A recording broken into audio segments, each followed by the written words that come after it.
That's been our show. Like, Kidding me? Dance Anime! What's up, everybody? Welcome to Dance Anime, and I'm your host, Barrett Wallace. And right next to me is your co-host, Zach Fair. Who, me? Gaga. You hear the planet crying, don't you? It's crying in tears. Welcome to the Final Fantasy VII Remake review. Yes, I am dumb for doing that. Dark Cloud. Dark Cloud. That's what everyone's referring him to for non-spoiler reasons. But I'm excited. Yeah. This video was a long time coming. We've been trying to do this for like almost a week. It's like half a week probably. Yeah, and finally we're set up to do this, and I am hyped because I love this game. I'm excited to talk about this game, but more importantly, I'm excited to join the conversation, right? Yeah. People are, I love this game, I hate this game, freaking I'm just playing Animal Crossing, fuck that game. Yeah. Hey, watch it. No, Animal Crossing people are like, this is a polarizing game. Oh yeah. People hate Of it, course. people love it. Mm-hmm. So like, well, I guess, what are your thoughts on the game? Real quick while I get everything Thoughts set up. on the game, right? Just base thoughts, no spoilers. Yeah. So I feel like the more time I spend away from the game, the more I kind of think about the game, like a lot more, and think about all the moments and honestly, pretty much what like the ending is saying. We'll get into that because that's a lot to unpack. But yeah, so after playing this game, I platinumed it. I immediately went to go play Final Fantasy VII. I platinumed that. And I was blown away by the story. So the game came out like January 97, and I was born in January 97. So when I like played it when I was younger and seeing it, maybe I was too young or something, but I didn't pick up on like a lot of the story beats, I want to say. Yeah, the little minute details. Yeah. I knew the big things, right? We're doing no spoilers. No spoilers right now. Yeah, I knew the big things, like the big plot twists and all that stuff. I knew that. But playing through it and actually like connecting all the dots and like I'm talking about the story beats, like connecting all that and seeing the story all the way through at this age that I'm at, it blew me away playing it again, right? And I was like hooked. It got me right back into Final Fantasy. I immediately went to go watch Advent Children. I'd watch that too, but once again, you can't really watch that movie without understanding the base game, I would say. So I watched the complete version, which I've never watched before, and I mean, it's not the best, but it was definitely very cool to watch, understanding everything and being older. What about you? I mean, base thoughts of the game, to be honest, it was weird because I played the game like all the way through. I kind of played it in a weird rushy way because I don't really have time. I have to edit and have to do all this stuff. So I don't really. That was pretty funny. Yeah, you saw me like I skipped like probably like 20 treasures in the game. Yeah, which to be honest, you don't even really need. But it's funny because it'd be like it literally looked like I was just speed running through the game, and like trying to like go as fast as possible. But like it slows down, like the game slows down like at the story beats. Like you can't like skip that. I mean you can, but I didn't. That would defeat the purpose of playing the game, I think. But the gameplay is pretty goddamn good. Which took me a while to realize that. But once I beat the game, I was like, okay. And then it's just like 1 day of sleep. I'm still thinking about this game. 2 days of sleep. Why am I still thinking about this? And I'm playing Animal Crossing like in the middle of this, which I'm obsessed with. Why am I still thinking about this game? And all of a sudden, it's just like, I bump into you, and all of a sudden, it's like, so what do you think about Final Fantasy VII? And just a full emotion. Yeah. Like I have to I have theories. That's and how this, I was playing this game. Like the moment it came out, I just could not stop playing it. Playing it 24/7. I was probably annoying to all our friends. I kept talking about it. I can't get it out of my head, right? Because after I beat the game, it's so like it's flat out crazy, right? Yeah, it's nuts. And then I just had to think about everything. Kept thinking about it. Everyone's posting videos, thoughts. I'm like, I want in on the conversation, and here we are. And oh yeah, also after Advent Children, I went to go like search up Crisis Core. We played Crisis Core. I never beat it, but I went pretty damn far. I want to say like 3/4 worth. I literally got to the ending. Yeah. So I know Crisis Core. And then I searched up Dirge of Cerberus. I beat Dirge of Cerberus when I was younger, but I just had to read those.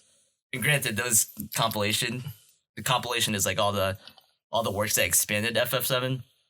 But I granted, like they're not the best. I would say they're not. No. our nostalgia of it is. Yeah, it's very fan servicey, Yeah. but I feel like I wanted to at least like read through it and see what they added. Mhm. Because now that I actually know the game, Mhm. because before I was playing it blindly, like, oh my god, Vincent's so cool, backflips.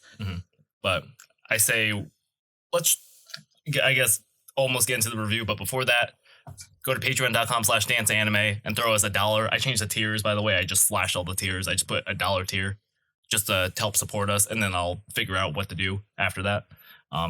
If you have any like questions or you want to like write in your kind of like your thoughts on maybe on this game, write in the comments below, or you can email danceanimekevin@gmail.com. Join the Discord, right? It's in our description, I believe. He'll put it in, and we are active there. If you want to get to know us, talk to us, you want to vent, maybe having a rough day, you saw something cool about anime or games, you want to share it with us, feel free to join, recommend. We have a bunch of sections to talk about whatever you want. We got video games, anime, movies, music, etc., etc. And if you want to write in directly, it's right there. It's very easy. No, I was about to say we would love to like make new friends, because literally like think about how many friends we make online, especially me through like just the interwebs anime talk. I've met with anime friends, and you just like through like PlayStation, literally. Yeah, literally. So, I've had like lifetime friends from people I've just met on PlayStation. So if you're feeling down in the dumps or you need a friend, we're here for you. Yeah, join the Discord. We are there 24/7. At least I am. Feel free to talk to me. Get to know us. Yeah. You want to do some shoutouts? Yes. Because doing this review, right? I want to say inspirations from all these people. Like after playing the game, I watched a lot of streams and videos, and I want to give a shout out to. You guys probably already watched all his videos. Maximilian, dude, he has a great perspective on the game because he's, like a lifetime fan of the game. And I want to give a shout out to Soldier First Class because he made like a theory video. We're not gonna get into theories yet. We'll have another video for that, but I'll give him a shout out anyways. He had a really cool theory. I watched Angry Joe, Other Joe, and Alex's like full playthrough on Twitch, and it was cool because they're new to the game. Shout out to them. I want to give a shout out to Philip Hartshorn and the Philip Gaming. He is like a filmmaker, and he had a really cool perspective on the game in terms of like cinematic language and all that stuff. I thought it was really cool. Shout out to Aitai Kimochi. I don't know if I pronounced that wrong, but she did a lot of translations for the Ultimania, and that's pretty much like a huge like 700 page book of like lore and like behind the scenes, think director's cut stuff. Like interviews, artwork, background of this game, and Square Enix does that for a lot of their games. But recently, the Ultimata came out, and she's just been, I think it's a she. If it's a he, I'm sorry. She's been going crazy with the workload and translating all the pages. And Ralucas for this art that inspired. The moment I saw it, I was like, "This is incredible! I gotta put this up." I saw this like personally on Twitter, like through him or her, and I was just like blown away. So, like. Your art makes us feel so. Yeah, the moment I saw it, I said I have to put this up. It looks incredible. So good stuff. Yeah, and shout out to Tifa Lockhart. Happy birthday. Oh yeah, I deserve it. Okay. I say let's get into the review. I guess let's start with our I guess JRPG background. Yes. So as you know, I platinum this game. I went platinum OG. I'm thinking about FF8 remaster right now. I've grown up playing a lot of Final Fantasy, and I shout out T-House, that's our older brother. He definitely sparked the flame in me, right? So I've beaten 7, I've beaten 8. I don't think I've beaten 9, although I've gotten pretty far. I beat 10. I got pretty far in 10-2, didn't beat it. 12, I skipped. I feel like I should go back. 13, I beat. 13-2, I beat. 13-3, I went like halfway or maybe 3/4. 14's online. I didn't do that. 15, I platinum too. And where's FF16 at? Square Enix, make your move. I mean, all I do is play JRPGs. That's just my type of games. I would say for the most part. That, and there's just so many of them. Literally the last Final Fantasy I beat was 10 in the timeline. I guess Type 0 HD. Oh yeah, I just platinum that too because you told me to replay it. Yeah, great game, underrated. But so like that, and to be honest, I haven't thought about Final Fantasy in a long time. I am more now a Persona type guy. Started with Persona 4 Golden, moved back to 3, played the original 4, I'm working on 5 right now, and who knows, maybe I'll go to Persona 5 Royal if I need to, I guess. Like I played Tales of Exilia, I've played Trails of Cold Steel, what have you, like everything. Yeah. I feel like I'm forgetting something. Octopath Traveler, Fire Emblem, everything. Yeah, I mean, I feel like I'm missing a lot, but that's what came to head. Final Fantasy related. I did platinum Kingdom Hearts 3 and 1. I beat all of them. I'm like a really big Kingdom Hearts fan, but that's neither here nor there. But this game definitely gave me hope for Square Enix, right? Because like you said, like they've kind of been going downhill. I would say, not their golden era, which would be like what all the classics, 7, 8, 9, 10, really the classics. Yeah. So this game really like revitalized me in like Square Enix to be like, oh, they could actually make bangers, right? Mm-hmm. So good on them. Yeah, definitely. The thing that I thought after finishing this game was I really didn't think about any, like, I hate, for lack of a better term, I hated Square Enix. I just haven't played any other games. None of them have, like, I literally played an hour 15 and I dropped it because I was like, what is this? It gave me hope after finishing it that, like, I can't wait for 16, because the thing is, if they do what they do with Final Fantasy VII Remake, get some cool characters, a cool story, a cool world, and you apply everything you did in Final Fantasy VII Remake and then just put it to this other game, awesome. It would be awesome. You have me. As long as the story's compelling, the characters are awesome, and all that good stuff. They need to get out of the Fabula Nova Crystallis universe, because I'm not a fan. Sorry if you like it. I can't. I obviously am not, so Spear all the way. What a game. Wait, I guess jump into story. Yep. So let's get into the remake. So from here on out, there will be spoilers for Final Fantasy VII Remake. I'm gonna call it that no spoilers for the rest of the game, like the actual Final Fantasy VII game. I'm gonna try, but no promises. If it comes out, we'll put it on the screen like beforehand. Mm-hmm. I'm gonna really try, but if it comes out, I'm sorry. If there are spoilers for Final Fantasy VII, I will put it right before we start. Yeah. If not, if you don't see the warning, then you're good. No, you're good. Yeah. Okay. You want me to start? You actually, before we there will be a discussion pretty much of the actual like story theories, and we will spoil everything, which will be in the next video. Yeah, I can't wait to get. That's gonna be super fun. Join us there, please. Yeah. So okay, story. You want me to go? Yeah. Okay. You have a whole bunch of stuff. Yeah. Buckle up, guys, because I have like 20 pages worth of notes just to keep me like sane and make me remember everything, because like it's currently what 3:07. And I might get a little loopy, right? This is the one. Hell, you sad we. Okay, so I want to talk about the storytelling and the story, right? I mean, people have their opinions on the story, but I think the way like what Max was saying, the way the story is told is absolutely incredible, with all the dialogue, the cutscenes, like the way it's presented is absolutely like cinematic, like, right? It's unlike. I'm not gonna say it's unlike, but it's very on the upper echelon of like cinematic storytelling in video games, I would say. Oh yeah, it looks like they were looking at. I mean, especially Square Enix, right?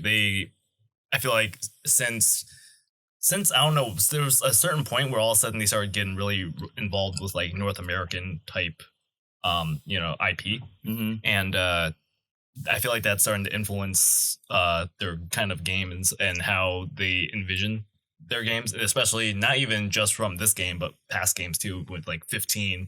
I want to say 13 as well, kind of. Yeah. And so on. So like what I wanted to like, so to be clear, like storytelling versus story, I think that, to give an example, I think Final Fantasy 15 and 13 had like very, very good story. Like it could have been a really, really good story, but the way it was told and the execution on the story was kind of lackluster for me, at least. I would say that, mediocre at best. I definitely could have been better, and like if they knocked the storytelling aspect out of the park, I think those games would have been highly like reviewed mm-hmm. by users, by us people, because those games aren't very liked by the community, I would say. Mm-hmm.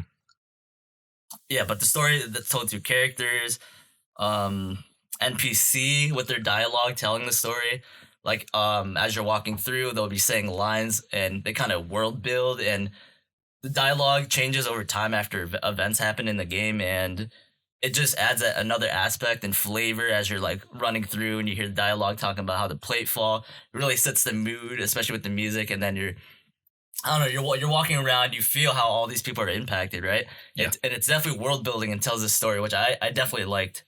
I mean, just think about like, I don't know about you, but like just the way I felt after like, say, the plate dropping, right?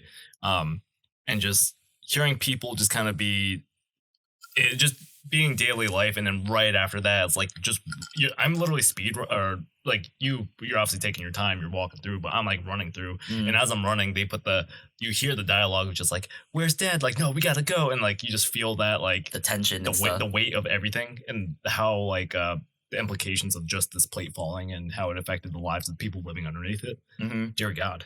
Oh yeah, this is another shout out to Philip Gaming, the filmmaker dude. He pointed out a lot of like cinematic techniques that they use during cutscenes, like rack focusing comes off the top of my head, like blurring and unblurring. There's a lot of like very technical things using these cutscenes, which I can appreciate. You can tell that they really put their heart into it, which 100% definitely paid off. Yeah, the game is like usually when you see a lot. I mean, I guess I don't want to say all games, but a majority of a lot of games is you'll see just like everything's in focus. But I love how there's just the way that films use techniques such as like, okay, this character is talking and this person's blurred, or like they're trying to hide this fact and like create tension or create a reveal or something like that. It literally felt like playing a movie, honestly. Yeah, it was really good the way that they did that. I was actually super surprised.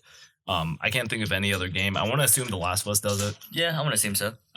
But yeah, I can't think of any other game really that comes to mind, because I feel like even though I haven't played much of like the cinematic type games in a while. Yeah, me neither, to be honest. But for this game, I think they definitely, knocked it out of the park. The thing I will say is that it's super weird to see it in a JRPG. Yeah, it is. That's for the sure. thing. Yeah, especially Final Fantasy VII, right? Mm-hmm.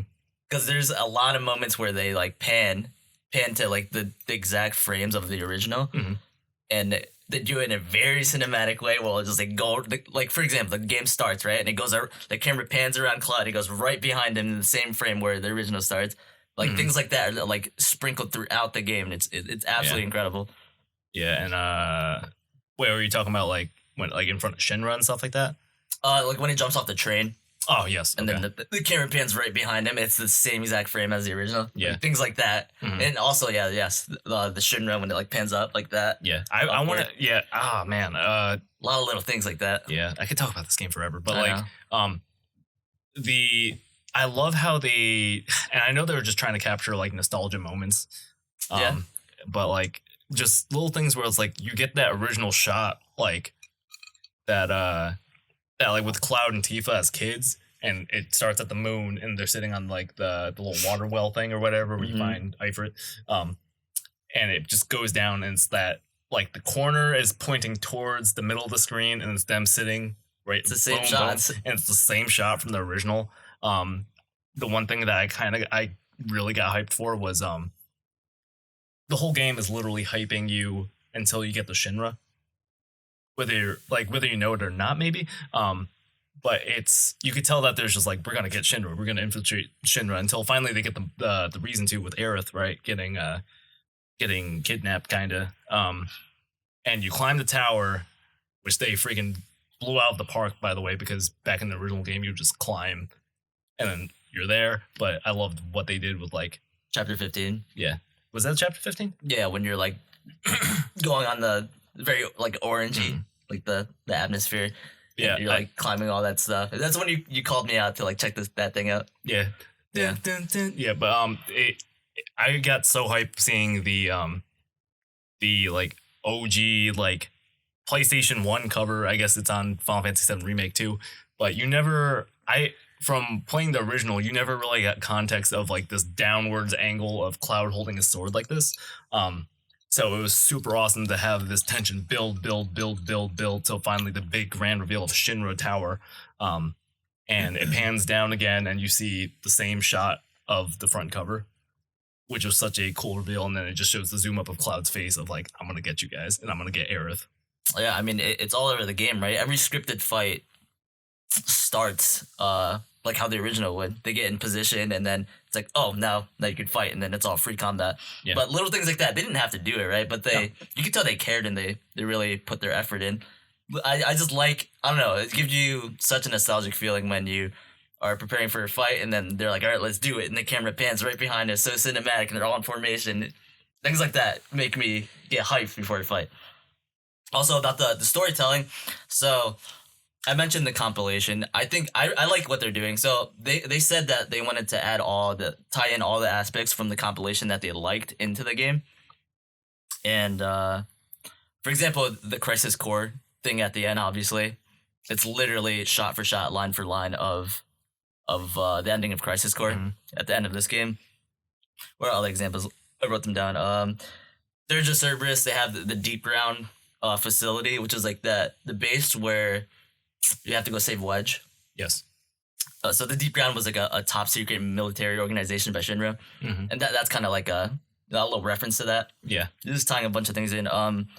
They have it's never like technically like written as it's underneath Sector 7, right? I think it is. Oh yeah. Correct me if I'm wrong. I think it is. Okay. Another thing with Crisis Core, they mentioned Hojo mentions Project G, which is Genesis. Yeah. It's when they're all in the meeting room, and he's like, I want to breed with Aerith, and breed her with like type whatever soldiers. He mentions Project G, which is Genesis. You have Kunzo in the game, Kunzo. Yeah, Kunzel. And he was like their old ward buddy, and it kind of connects the link with Cloud and Shinra. He's also, I think he's hinted at the beginning of the game where he jumps onto the train. Yeah. And he's like, Cloud? And then Cloud's like, shh. I think he gets his headache there, maybe. But that might be him. Also, people are speculating that it might be him also when he is on the motorcycle and he throws the sword at the window. Like, and he runs away. That could be him too. They made a light novel, Square Enix, called The Kids Are All Right, a Turk's Side Story. And Leslie and Kyrie are actually like characters from that book. I'm talking about the compilation and how they're including it. Obviously, from the OG and Advent Children, right? The cutscenes, the flash forwards, if you will, they're all like kind of shot for shot remade. Yeah. And a lot of little Easter eggs and details from those stuff. Once again, I already mentioned the panning of the angles from the OG. Scripted fights. Oh yeah, the Airbuster, I thought it was really cool because so at the beginning of that fight, Cloud starts on, I think, the left side if you're entering. Doesn't matter what side. Okay. But pretty much Barrett and Tifa are on the other side. And that's how it is in the original too. When the fight starts, it's Tifa and Barrett on one side, Cloud on the other. And it goes din din din din din. I got super nostalgic when I realized that what they were doing, right? It's the same exact like T intersection, the same splitting of the party, and then they play the boss battle music. Yeah. Those who fight further. Little things like that is what like drives my hype for this game, right? I love those little details. What else we got? I think when Barry at the end when he gets like stabbed and died, I think that was a callback to... So when they're originally writing the game, I think they wanted to write in that Bear dies, right? Yes. And I think that was like a callback to that. Another little compilation, once again.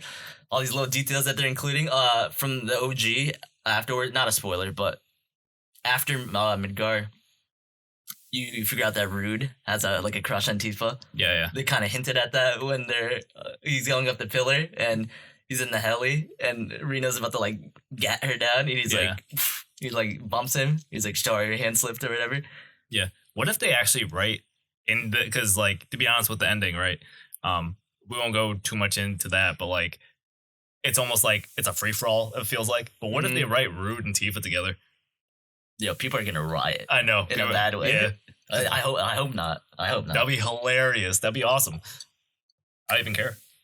Another little detail that in the chapter 17 where the ward is when you're splitting the party, on the booths it has PHS written on it, which is so if you didn't know, in the OG, PHS is a system you use in the world map, and that's how you would interchange your party. Oh yes, I do remember that. So that's a nice little nugget.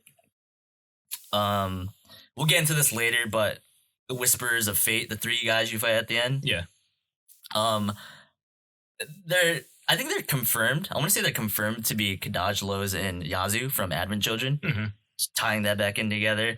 Another theory we'll get into in the next video. Cloud, when he sees Sephiroth in person for the first time, he has this deep pain in his arm. He's like, and that's actually where his Geosigma was from Advent Children. Mm-hmm. He's grabbing the exact same spot, and the camera actually cuts to his, like, the whole frame is just showing his arm and him grabbing it. Very intentional. There's a lot of details like that in the game we'll get into later. And lastly, there's a little Easter egg from Final Fantasy X-2 in the game. You guys probably know that or know about this, but it was during the Shinra tour / museum section in the game. Awesome. Yeah, I love that part. Awesome, like, way to like really like spread out like the idea of like Neo Midgar and everything, because like I love that part. They barely talk about that in like the original game. Like they probably briefly mentioned it as like a kind of C plot or whatever the hell it is, but it was so cool to actually go through that hologram area and actually see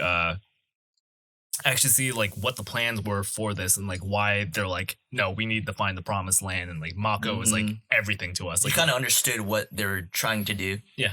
I thought that was, when I went through that the first time, I was so immersed. I was like glued to the screen, listening to everything, looking at every detail, like interacting with all the holograms. Yeah, that was definitely a good way of, because they could have just put that into a cutscene, but they didn't. Yeah, it was awesome that they did it in engine, and it was like you got to walk around as Cloud, seeing it from his perspective, and actually seeing like the videos pop up, and just having the freaking like thing from Psychopaths be like, all right, your next door is blah blah blah. Yeah, I was super into it, and I hope you guys were too, because I was paying attention to every line of dialogue, looking at every little nook and cranny. But anyways, in the tour / museum, there's actually a picture, and in the picture you can see like a dude with a mask on, and I was like, this looks weird. Like, this looks like familiar, or like something's off here, right? And I'm gonna go search it up, and obviously internet knows all, right? And it turns out that dude, I don't know if you heard it, you probably did, maybe. The dude is, his name is Shinra, and he was from Final Fantasy X-2. Yeah. X-2, and... X-2 specifically? Yeah. Oh, okay. I mean, he might be in 10, I don't know, but I know, as you know, you talk to him in X-2, and he pretty much mentions how, like, there's this, he talks about, like, harvesting energy from, like, the life force of the planet type of thing. Like, he's pretty much talking about Mako, and how he wants to, like, harvest it and get it, maybe make a new planet, I think, or get it from a planet. I don't remember. But pretty much, it said that in Attempt 2, and that's actually him in the picture. Yeah, it's crazy. Yeah, so trying to tie these worlds together. Trying to tie it in together, and I guess Final Fantasy X is like a way, way, way far away prequel, maybe. Yeah, I don't know. I don't think they're actually gonna do it. I think that was just like a little Easter egg. Yeah, a little Easter egg. I don't think they're actually gonna like. And if they do, then I don't know. I actually have no idea how to feel about that, but I don't know. Well, you don't know until they actually do it, right? Yeah. Like, Square Enix is always scary with these decisions, right? Yeah. But I mean, I thought I'd mention it because once again, this is another compilation and tying in all their works to this remake. I'll have you know, even though I said I'm excited for like Final Fantasy like 16, right? Because like think about how bonkers they're going with like this game. They're not off, like, I don't even know what the term is, but like they're not off the leash yet. You know what I mean? It's like I'm so very much concerned. I am still like on the edge of my seat of just like, are you gonna drop the ball? You know what I mean? Yeah. Because I mean, you've proven time and time again that you just make awful fucking decisions. Am I wrong? No. That it's just like it shows in the history of a lot of games like that they didn't really make the most perfect games. Sure, fun to like if you enjoy that stuff. I think a good example would be Kingdom Hearts 3, right? Super hyped up, and it in my opinion, I really like it because I'm obviously a fanboy, but I can see its problems. It's definitely very mediocre for what it could have been, and like I don't want to get into it, but yeah, let's just move on from that. All right. Oh well, you want to talk about some characters then? Yeah, let's go. For one, I think this is like the best depiction of these characters, like that has been out there. Everything included. I think the way they characterize them was super, super good, and like kind of just like how I imagined, right? I want to give a shout out to the core four. I want to call them the core four. Like Cloud, Cody Christian, Barrett is John Eric Bentley, Tifa is Britt Baron, and Aerith is Brianna White, right?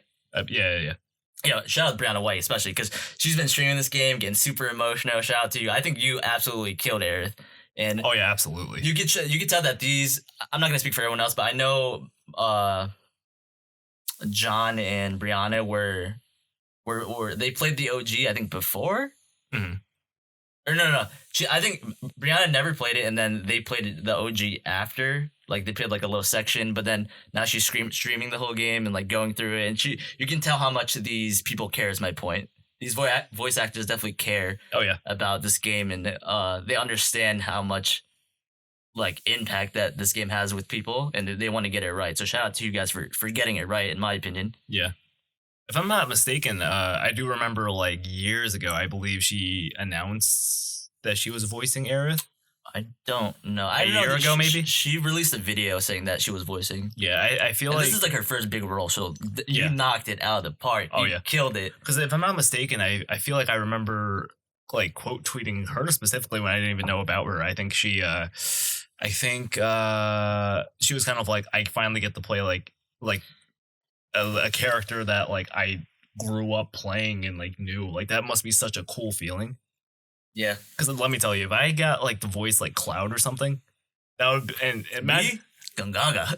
like imagine that that'll be so nuts. Like that would have been like such an unreal feeling to be like growing up like Final Fantasy VII literally being the first game I played, right? The first game I beat as a young child. I don't know how I wrapped my head around it. I did it, but that would have been the most unreal feeling to go in, like be casted. Like imagine getting the call, the email, or whatever. Be Yeah. like, oh, you're I would get casted hype. as Cloud Stripe. Especially you, because you want to get into that field, that industry. Oh yeah, no, That'd be incredible. I have a whole studio upstairs, and I've been doing voice acting for like X amount of years. / acting, more acting, like theater and everything like that. Get him as a cameo, Square Enix, next game. Oh, I would love to be a cameo. That'd be awesome. Leslie, too. Just put me as. Oh wait, no, they already have Zach. Put me as someone. That'd be awesome. But yeah, so shout outs to her. She did a great job. So did everyone else, though. But do you want to talk more about performance? Yeah, well, I want to talk about the dialogue and the humor real quick. I Okay. think so. Number one, right? These characters' personality was like, I think they were incredibly good. I think the humor was good. You know, they got the delivery on like certain lines really struck me. I was like, oh, like it comes weird from playing a JRPG, right? It felt super modern, Western, modern. I don't know, but it felt super modern. I guess Both of them. Yeah. Sort of like the yeah, I know. When he's wearing the dress, he's like, yeah, I know, nailed it. Moving on, like things like that. Yeah, I know, nailed it. Moving on. Yeah, like once again, the personality, like the wedge butt slap. Yeah. That's just funny. Come on. Yeah. That's I do. hilarious. I mean, even going back to like the Jesse Cloud. killed it too. Oh my god, Jesse. But like the just even before like Tifa being like Cloud, and, like yeah, and like just the even I remember when they let you control Aerith after the whole Honeybee Inn. Was it? It was a Honeybee Inn, right? What? With the whole dancing. Yeah, and all Honeybee that. And I love how after your performance they let you control Aerith and you're waiting outside for Cloud. Yeah. Because like I totally in my mind I was like, okay, he's gonna walk out and you're gonna walk up to him and he'll just be like, okay, what's next? And I really thought that. I was like, okay, there's it's awesome that they had the NPCs walking out and you see. And you're waiting for Cloud. You're like you're looking at each person. Yeah. Yeah, The guy's like, I can dance too. Everyone's like having a good time. Yeah, as you would like in real life, right? Waiting for your. I mean, you've seen me perform, right? Same. You know what I mean? It's the same. Yeah. Yeah, you're waiting and you're seeing this actor come out. This actor come out. Where's Kevin? Where's Kevin? And then finally I come out. And I'm like, hey, what's going on, guys? Yeah. Right? And it was hilarious to see. Yeah, it was very much that moment. Yeah, it was very much that moment where you see Cloud, the serious character. It's like, is he going to own it or not? And it turns out to be the latter. And you see, it's funny because you see him walk out, and as Aerith, you go, okay, I'm going to go talk to him. And he just ignores you and just keeps walking. Mm-hmm. And he's just, Cloud. And just no answer. Hey, Cloud, or the Cloud, like just all that stuff. And then eventually he's just like, oh my God, this is so awful. Such an anime moment. Yeah, and I know. I mean, they killed it, right? And, like especially like a lot of like humor. I think like like lab rat dog. I think that's funny. Oh yeah, At that's the end, awesome. he's like avalanche. It's Yeah. like local florist, lab rat Rat dog. dog. I'm like, that's like, come on. Yeah. Like you gotta love moments like that, especially when they're on the highway and Barrett's like come on, you should smile for me. And he like smile. I picture that when Red's smiling and Barrett's like, maybe you shouldn't smile. Yeah. I picture that. That's very like that's the closest thing we'll get to like a Final Fantasy X remake with Kamari smiling. I feel like that's how they pictured it to be in FF10. That's how it would look like today. But I think this experience, like this Final Fantasy VII remake project experience, you can only get like these things out of being voice acted, right? There's a lot of meticulous dialogue, a lot of subtext. Mhm. That the subtext is crazy. Once again, we'll get into that next video. Join us there about theories and stuff. But for example, just clever dialogue would be like when Aerith is like, when you fall through the church and she's talking to Cloud and pretty much she says like one day I ought to do it, like things like that. If you know like the story and like Crisis Core and all the compilation, pretty much, you know that's a callback to because when falls through, and I think he's like he wants to help her or something, but he pretty much is the one that says that like one day I ought to do it, and Aerith is like, what, you're crazy type of thing, and then when you fall through, she's the one saying like, Yeah. that's a little dialogue, meticulous dialogue like that. And I was like, that strikes me for sure. That is the stuff that gets me thinking. And like, I've been pausing the game. I always pause the game throughout when I'm playing it, and I have to like think about like I've heard that somewhere or something like that. When a game can make me pause the game and just think, that's when I personally like a game, at least in my opinion. Another thing where you can only get if it's voice acted, right, is when Cloud and Aerith are in the playground and she's talking about like her past lover. Or whatever. Yeah, it was the first guy I ever loved, or whatever it was. The first person I ever loved. Yeah, a little Easter egg. I was watching Brianna White on stream, and she actually says the name. Did we spoil anything yet? No. Okay, good. But Like, she not like of like the original Final Fantasy VII. I think I just did the thing before, but whatever. We'll watch it back. We'll make sure you're safe. But on the playground, Aerith is like, I was watching Brianna White stream, and she actually said that when they were recording that, she actually said the name, and they just edited it out, obviously. But I think details like that of actually having her say it. I mean, maybe that sounds dumb because I'm not in the industry, and maybe that's what you should do. But another thing I really wanted to get at was that you can only get this from a voice acted experience. Is like when she's going on this rant, pretty much. He's like, but I'm probably bumming you out. Let's go. The way Brianna White delivers that is in a way you know that she's projecting, right? She's not really saying like that she's bumming Clyde out. Maybe she is, but you know that she's talking about herself. Like I'm bumming you out, Clyde. She's actually talking about herself when she's like going on this rant about her past lover. And I feel like moments like that you can only get through voice acting. And there's a lot of moments like that throughout the game, which is why I want to give a shout out to the voice actors and just voice acting in this game in general, because a lot of things are missed through the pop-up text boxes from the original. Yeah, it's weird because you give them it's like almost like reading a book versus a movie. Yeah. It's like you don't really know like how things were said unless there's descriptive words. Like the thing is, the way that Final Fantasy VII is written, it's just dialogue. It doesn't say Cloud loudly yells blah blah blah blah blah or whatever says blah blah blah blah blah. And here, it's pretty much up to whoever's directing its like interpretation, whoever the ADR director was. Yeah, because I know for a fact if I read that in the original, like sorry to bum you out, I'd be like, okay, move on. I wouldn't think anything of it. Like, yeah, you are bumming Cloud out. Stop ruining his moment. He likes you. Stop talking about your ex. Yeah, the only way they were kind of able to do that in the original games was just pretty much like weird, clunky animations. You know what I mean? Right. So it'd be like, sorry to bum you out, and it'd be like, you know what I mean? Yeah. Like you played through it again. You know exactly what I'm talking about. I'm all set with that. I'm ready to move on to visuals and performance if you want. Before that, actually, I want to talk about because one, I want to talk about the writing of the characters. Yes, good. Just dear God, how can you make these characters more human than humans themselves? Like I think Jessie. Shout out to Jessie. She oh my killed God, it. I'm Erica Lindbeck. Yes.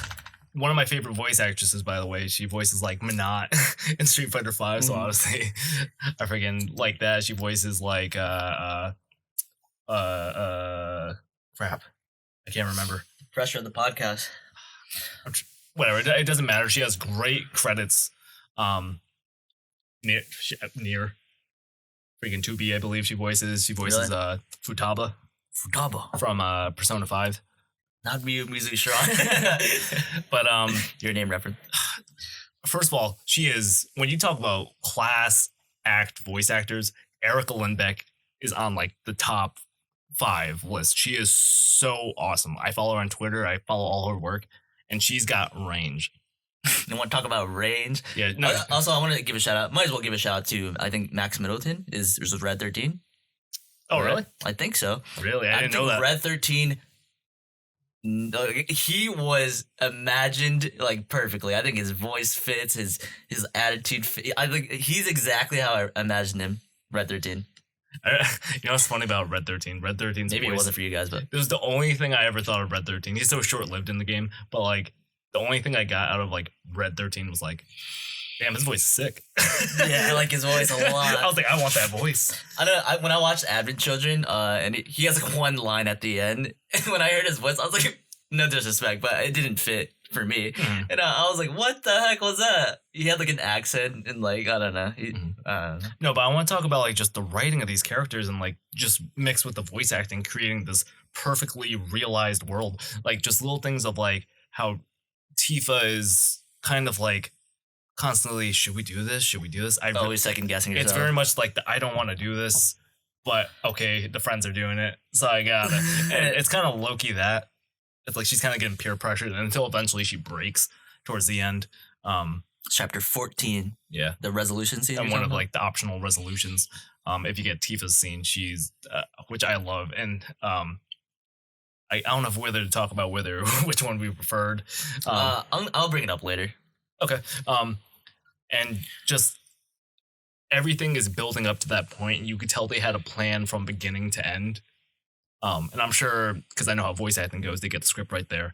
And I'm sure like the actors don't necessarily know. Maybe they might get help a little bit from the directors, but usually it's you get a script and it's literally you'll see the line and you'll see line and it'll pretty much be like angrily, line, flustered but kind of embarrassed, and like that's how voice acting goes, especially in Japanese media, and even American too. So they don't really know, and then once they piece it together, I assume that's why Brianna White was kind of emotional when she saw the whole thing put together, because she started crying the moment she saw Air on Loveless. Yeah, because you don't really know the context and how it goes. That's exactly what she was saying. Actually, good. Keep going. I've been around, but that's exactly what she said. But little things like that, and then I guess going back to like, I have never loved Barrett this much. Yo, a lot of people are saying Barrett is like their favorite character in this game, and I kind of feel that low key a little bit. Like he got me, especially after the plate fall. He's like punching the wall and like that's what I want to talk about. I was like, dude, this guy is John Eric Bentley. What's up, dude? Come on this couch. Let's talk. Let's talk about something. But like, no, like that scene and. When you play through the original game, it's kind of like a weird thing, because I don't know if he does punch the wall too in the game, or does he shoot it? I forget. I think he punches it. I don't know. But it's just like you guys would know. It's weird, like going back to that part and seeing like I don't even didn't or whatever. Once again, the voice acting just and then him just being like up. Yeah, like yeah, the audio. Yeah, and I'm just like. Okay, I'm like, okay, I get it. He's at a heightened emotional state, but you see it, but you don't feel it. Yeah. So what I like about Final Fantasy VII Remake is when you get to this part and you feel the weight of like he just lost all of his friends. He potentially lost his daughter, and it's seeing. What I love is that I feel like they set it up perfectly, because Barrett is 100%. Pound for pound for each character, he's comic relief, right? Not to say that the other characters don't have funny moments, but it's seeing him like be like, He's the planet, huh? Like, even I started the freaking podcast. That's Barrett Wallace. Yeah. Poor Barrett Wallace cosplay. Dude, But, I like the stair scene when they're walking up the 59 floors. yeah. Or whatever, and the way he's like groaning and moaning the cloud. It's so funny. I love that scene. The stairs ever end? Like, They killed that scene. Like having- moments like that, yeah, right? having that, and then to let's die, because he's, when you talk about extra characters, like, he is 11 out of 10 extra, and then like all of a sudden you dial it back and you bring him back to a human point where he's like ready to beat some ass because he's sad that he lost all of his friends, he lost the bar, he lost everything, and he potentially might lose his daughter. Yeah. And you see that of just like the Marlene Wedge, and he's like, we gotta move on because of them, and like they dial it down to such a human point, which is why I really just, dear God. And then let's talk about sorry we're going so long on the characters, but like, I mean, come on, these are like very loved characters. You gotta talk about them. But Jesse, Wedge, Biggs, they felt super tight knit. Like they knew each other for years. You felt that. I made a joke they were in her pencilette. They kind of were, like, I guess. like they had that feel of like they were like that young growing up, which they kind of hint at, that they were kind of like, they just know about each other's lives so intimately. Yeah, the fact that they could pull down Wedge's pants and Jesse could slap it, right? Yeah, like you could tell they were like best friends for a long time, and for them to do that and more compared to the original game, that where they're just such an afterthought. Like, they're there for the first mission, and like, to be honest, you forget about them. Yeah, and when they die, like, And they die. Whatever, that sucks. Move on. And then like when Yeah, a lot of personality. Like in the mission, they're all like bumping and like hopping over, and like, you know, they've been through doing missions like this. They're close and they're tight. they're joking around. Yeah, you feel the energy with them. Yeah, when one person is like away, another person's like low-key giving Cloud advice of like how to handle the other person. Yeah, they know like everything about each other. Yeah, and yeah, they're just like, they remind me of like the Phantom Thieves. Yeah, I guess I didn't play Persona 5, but I should, because that game is incredible. No, it reminds me of Persona 5, the way they act. They act like a bunch of like high schoolers almost. Like they're obviously like probably some of the youngest of the group, I would say, maybe. Actually, they just revealed their age. Oh yeah. Yeah, I don't remember off the top of my head, but at least the way they think, they felt like I think sorry, I think Wedge is the youngest, and then Jesse, and then Biggs is the oldest. But just like, I even made a joke about how like I wanted to make a joke, but I didn't know how to like post on Twitter, like through PS4 and all that. But I took a screenshot of like the parachute part, and there was like this top-down angle of them flying, and I wanted to make a joke that like Cloud's narration going like, and in this moment we were infinite, like probably like a Perks of Being a Wallflower joke, but that's how human they feel. Final Fantasy VII BR. But yeah, Jessie is so endearing. Yeah, she is. Psych. Oh my God, she's so good. But yeah, that's pretty much all I want to say. Do you want to move on? Yeah, let's move on. We've been talking. Yeah, let's go. Yeah, the visual performance is like, let's talk about the graphical fidelity and all that. I think generally, this game looked absolutely incredible for the things that were in focus, like the things that we were supposed to be focusing on, right? That they thought. These are some of the best character models and animations I've seen in a minute, right? No, I was literally going to say, like, I want to say, in terms of the base character models, this is probably the best I've seen on PS4. Obviously, it's subjective, but like, I really want to say that on like the PS4, and you could tell that this is a fucking this is how you know the game's goddamn good, because my PS4 has been roaring the loudest it's ever had. It's a day one PS4. We got it the day it came out. Yeah, the launch. But no, I definitely believe, I want to say these models, just the character models, as of now, just April 10th, main character models, I guess the day being May are the 7th. are the best that I've seen on PS4. Mark his words. But yeah, so that being said, I think the general NPC don't look good at all. Maybe not at all, but they look kind of bad, right? At least compared to the core. I've always hated on Square Enix, and this game is no exception. Square Enix has fucking god awful NPC. Like, they look like Sims. Like they look like they were randomly generated. They don't feel part of the world. Yeah, they feel super out of place. Yeah. You're walking around like these huge guns and swords, and you got a little Timmy over there Yeah. looking like There's like moments where it's like when you meet the mayor, right? And you meet the mayor and he's just like, I have a guy on the inside. Just say the mayor. And he'll say, it's the best. And then like I expected him to be this really cool anime looking dude. And then and then you go and then I'm like trying to find him and like I'm just like, the mayor. Who are you?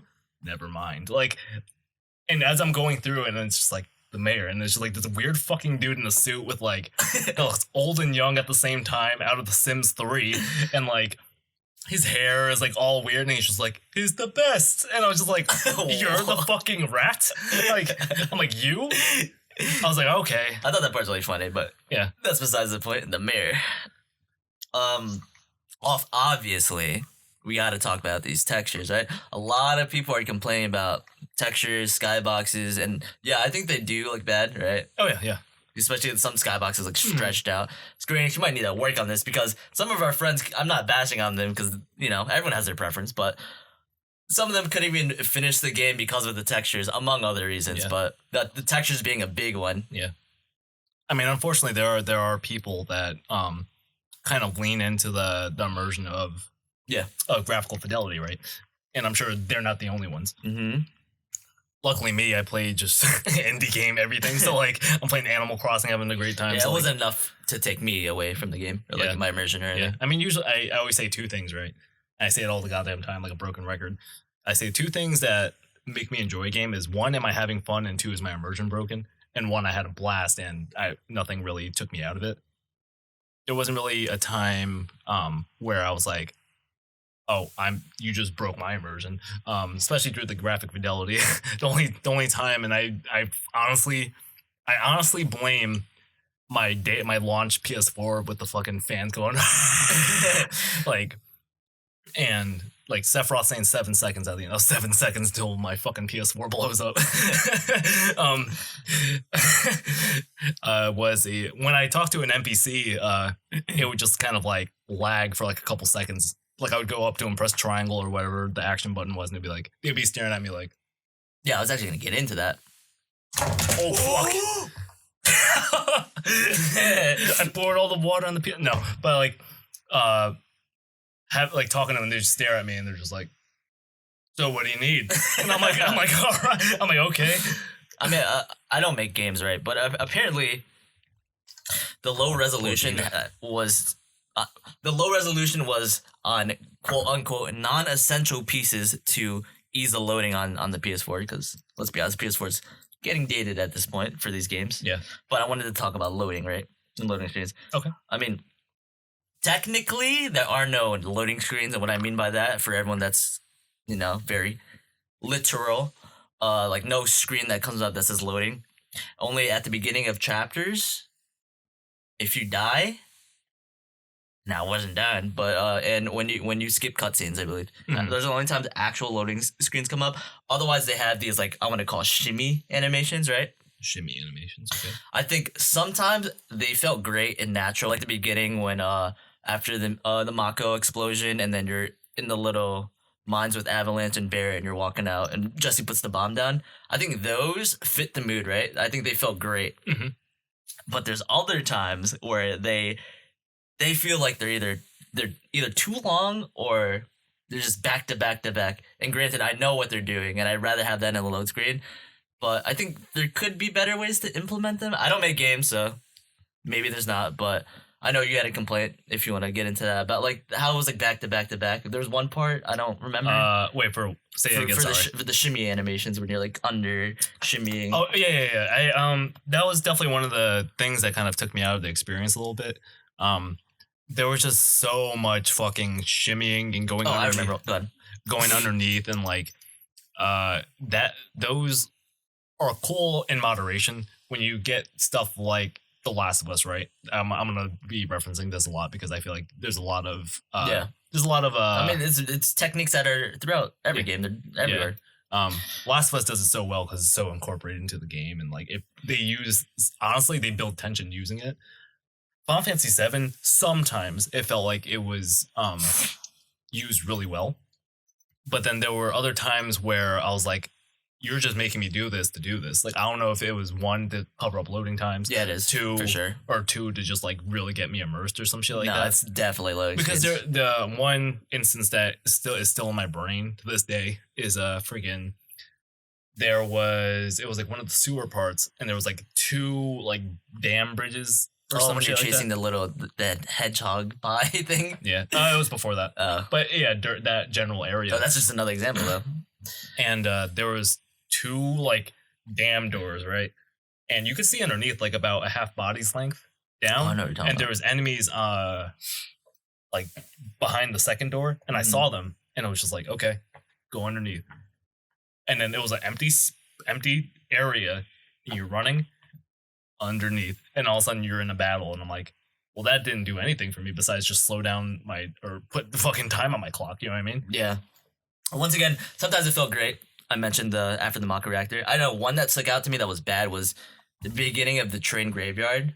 I think I don't know what chapter it is, but as right at the beginning, you have to shimmy through that train. It's super, super long. I don't know if you remember that, but that one stuck out to me. Mm-hmm. I mean, of course, there's trade-offs with these decisions, right? They either had to lower the quality of the game. Mm-hmm. I think the game, once again, generally looks good. Generally, it's either they lower that to reduce the loads, or they keep it and then keep these shimmy loads. Mm-hmm. And I mean, I'd rather have it this way, but I think it could have been better implemented. I do have to say that. Mm-hmm. Anyway, I think this game, like all this stuff, would not be a problem on the PS5. Is all I gotta say. Oh no, I can't wait for the second game. It's gonna look really good. I wonder if they're going. I don't know how textures actually work in terms of like, can you just put the switch on and all of a sudden it's good? Like, I'm not really sure how that works. That being said, because like I know it is going to PC.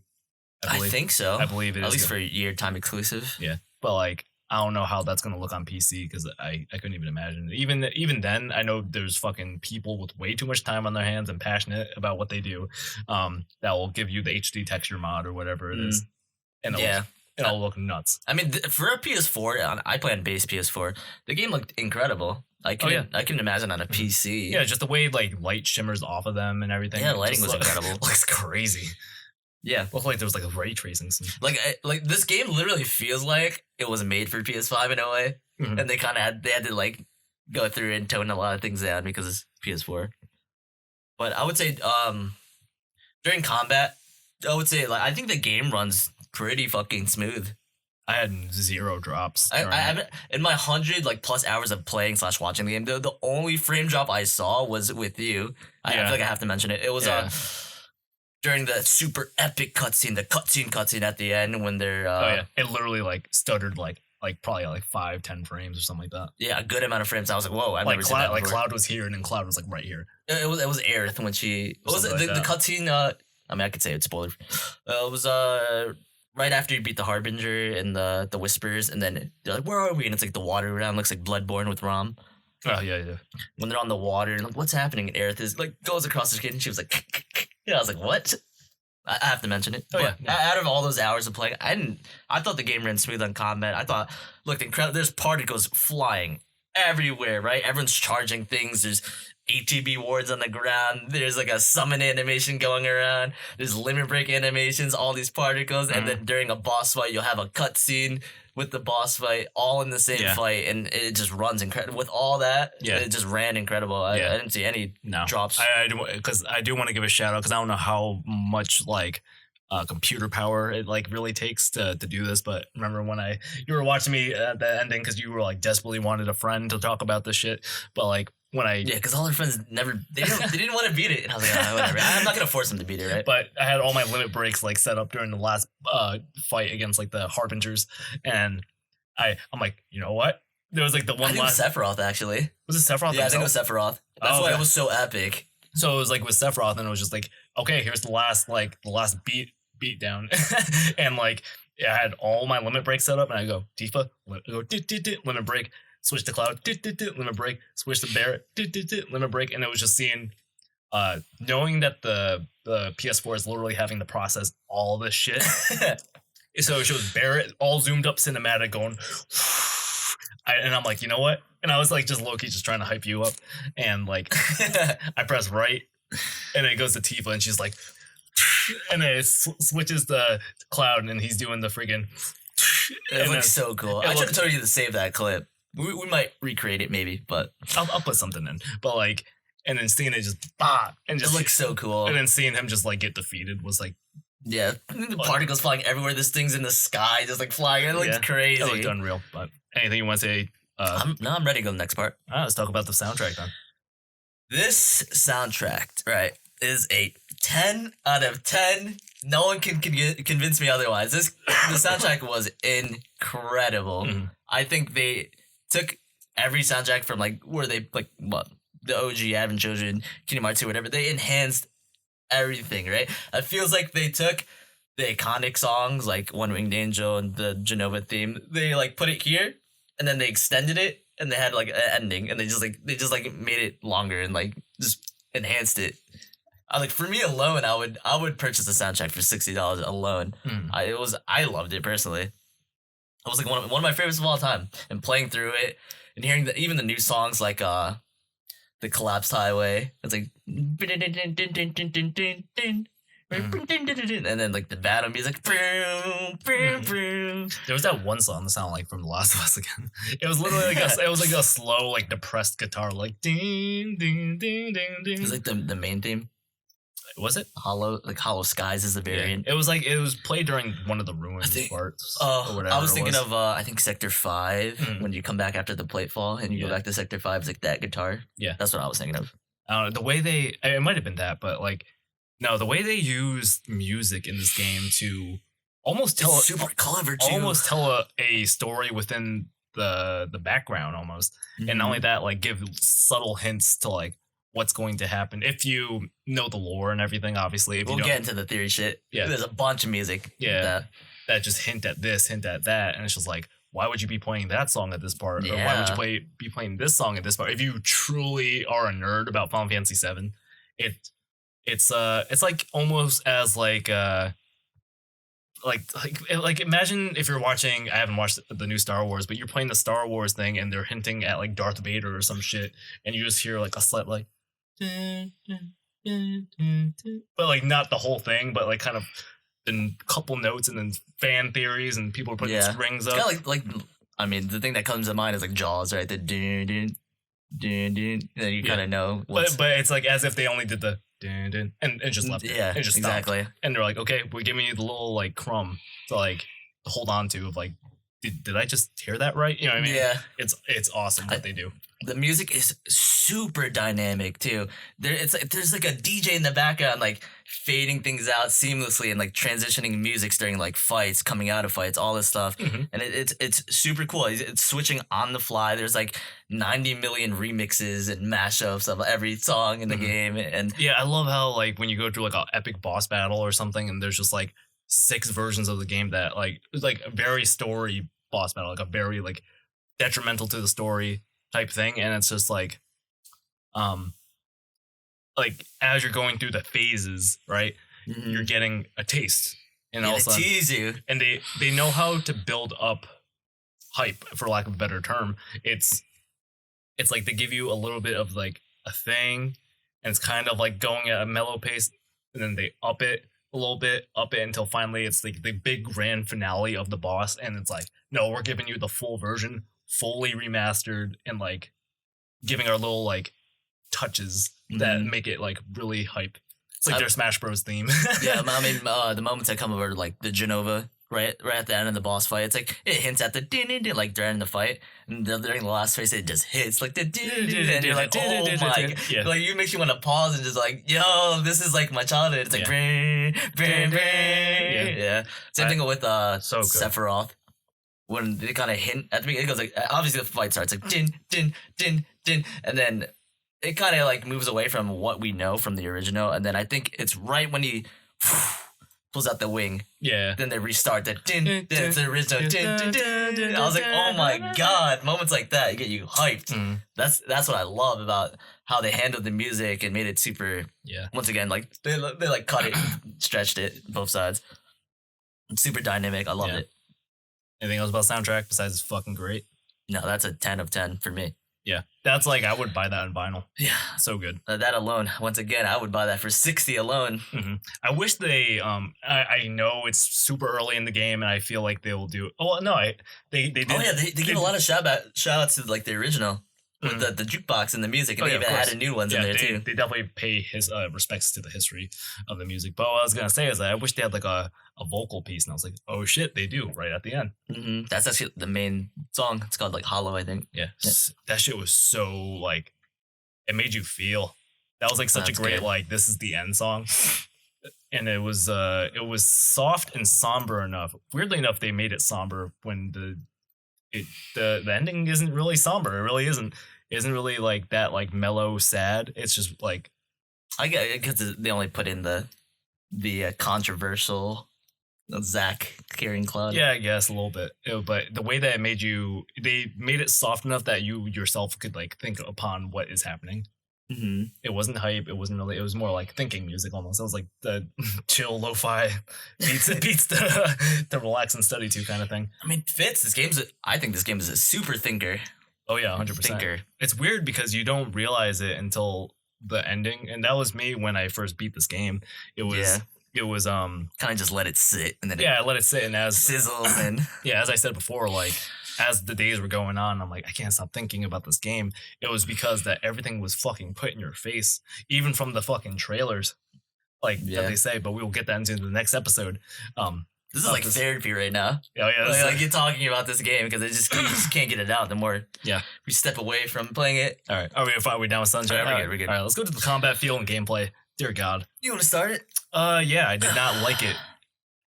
At first. At first, I was like, this is okay. I had to kind of convince you. I mean, yeah, a little bit. It wasn't really... I mean, it's not perfect, but I think it's incredible.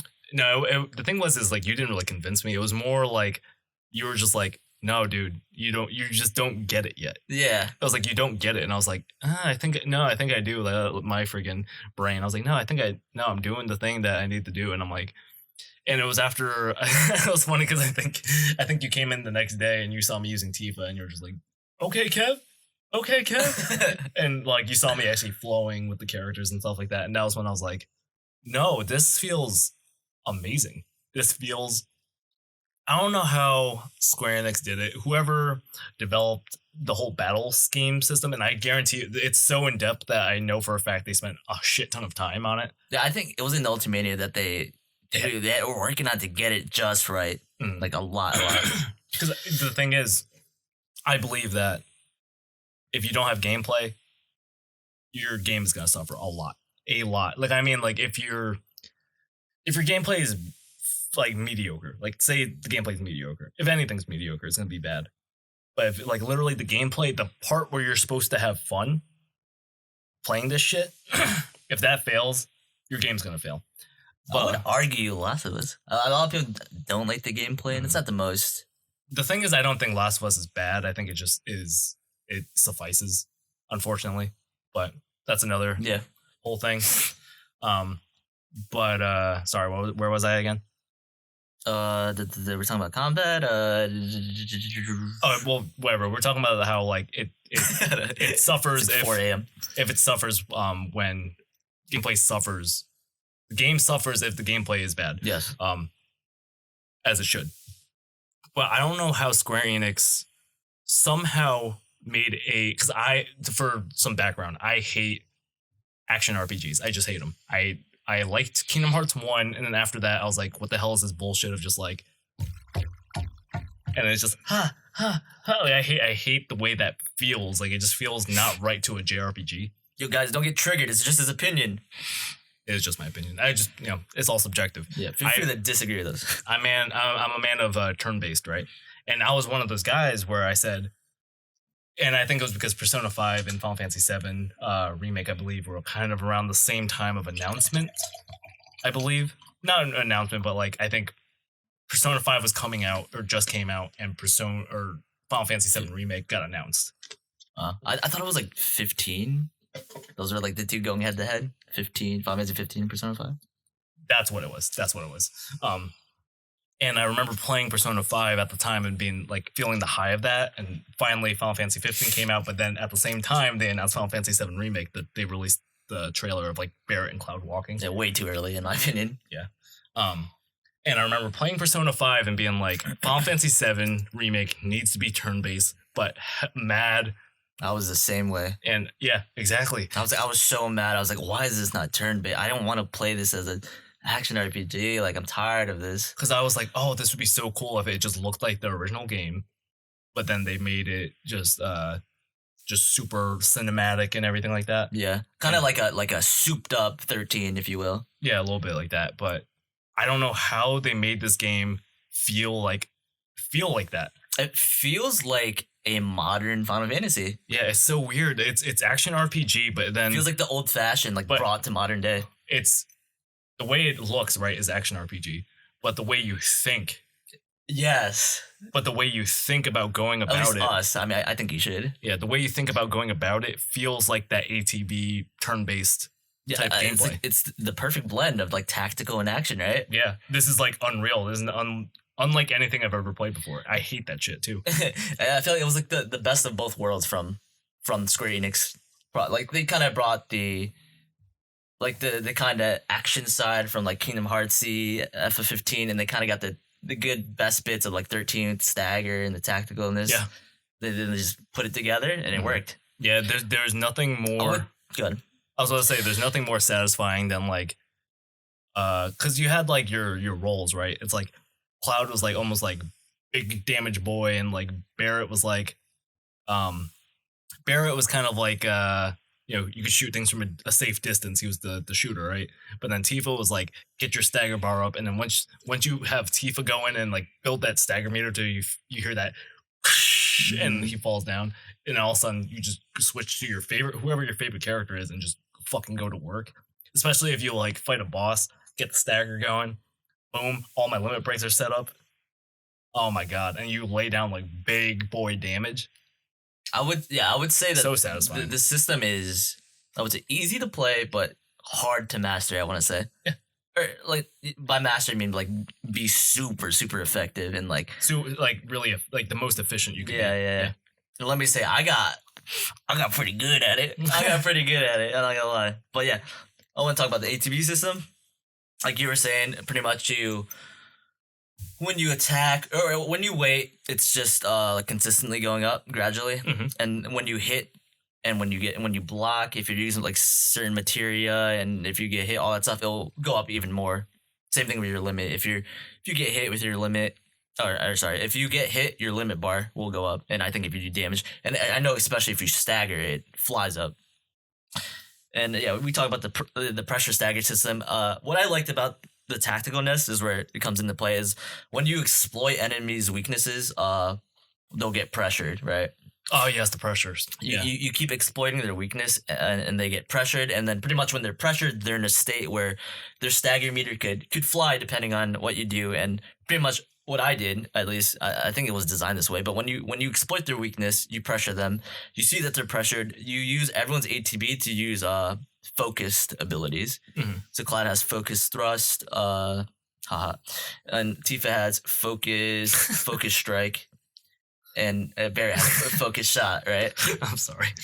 They all have their focus moves, and pretty much what these moves do is when they're pressured, their stagger meter will completely fly up. That's what it was designed to do, and they really crank up the stagger meter. I felt like everything in the game had a very strong counter, which I liked, and they kept flipping that. I like the way you counter enemies back and forth throughout the game. I know for one that was really took a 180 was the Rufus fight.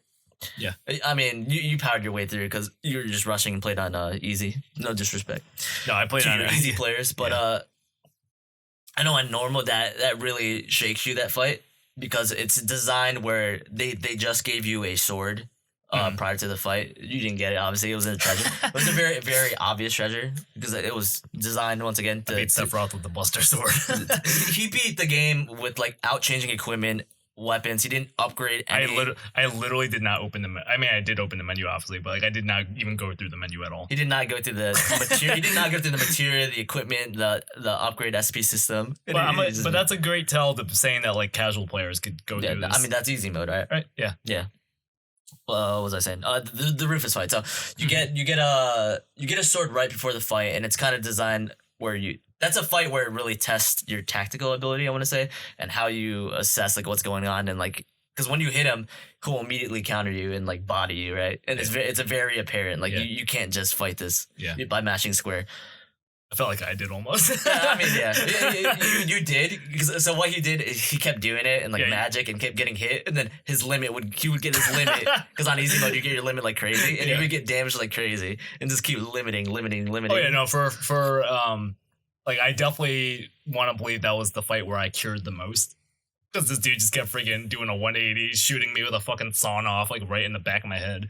I mean, cool little detail. I just want to add it in. I don't know if I get into another subject like this, but I'll just mention it. I know there's certain moves and dialogue.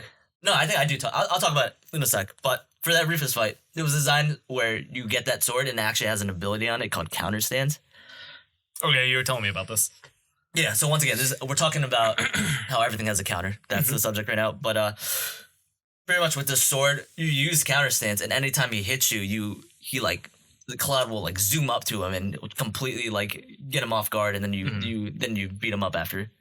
So that's just an example of like not me.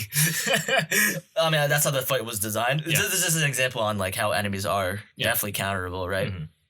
I mean, one being the Hell House. That was like a huge one. I think I'll get into that later. But I wanted to say combat in general, right? Kingdom Hearts and Final Fantasy 15, I would say lean more toward action, right? Yeah, 100%. The way you think isn't as it's tactical, but loosely tactical. Yeah, with a lot more freedom. The reason I'm bringing it up because I want to compare it, obviously, is that it's. I feel like those games are more reliant on your reactions, and it is more on the fly, right? Yeah, 100%. I would say it's like similarly, you hit, you dodge, and you block when you have to. Excuse me. But in this game, you kind of do the same. You hit, dodge, block when you have to, but it's also super tactical in the fact that you can plan ahead, like you were saying earlier. You could plan ahead. You can make like plan sequences in your head. And be like, oh, okay, when he staggers, I'm gonna get my limit. I'm gonna do this, but I have to save my ATB gauge because when he gets staggered, I'm gonna use Aerith's Ray of Judgment, crank up the stagger. I'm gonna have Tifa charged up to level 3 chi beforehand. Use her Rise and Fall. Use her Omni Strike, use her True Strike, really crank up that stagger bar meter. Once again, these moves, when they get staggered, they take 160% extra damage. The moves I just said will crank that number way, way, way, way up. So you can plan ahead and be like, okay, I'm going to have Tifa level 3. When he gets staggered, I'm going to do this. With Aerith, I'm going to do this with Tifa. You crank that thing up. While they're doing it, I know Cloud's Infinity Edge ability takes like a really long startup frames. I'm going to do that in the middle. Time it just right. And when it all connects, they'll crank up the meter or the stagger damage multiplier. Cloud will do his Infinity Strike. And then you're like, okay, that was crazy damage. Then they all have their limits. Let me use my limits. Cloud's limit, Tifa's limit during the stagger. And then, oh yeah, beforehand, I had Aerith use her ATB ward on the ground. What that does is, when you use magic, it'll cast it twice. It'll cast an extra one for free. And I already have that set up. So when he's staggered, use the enemy's weakness, whether it's lightning, fire, wind, or blizzard. And she'll do it twice. And you can really plan out these sequences over time. And it's so satisfying to plan hard or whatever. In my opinion, the game wasn't hard enough. But maybe that's just me. But when you stagger them and then they your sequence in your head that you're thinking of just pans out the way it was, and you completely annihilate the boss in like one stagger phase. It's super satisfying. And actually I have a clip that we could show that I did of that. It's like the moments like that are just what make the game tactical. Like you couldn't do that in Kingdom Hearts and FF15. It's more on the fly, reactionary. And that's why I'm trying to say that this game kind of has the best of both worlds, right? You could definitely do the reactionary stuff, blodge, block,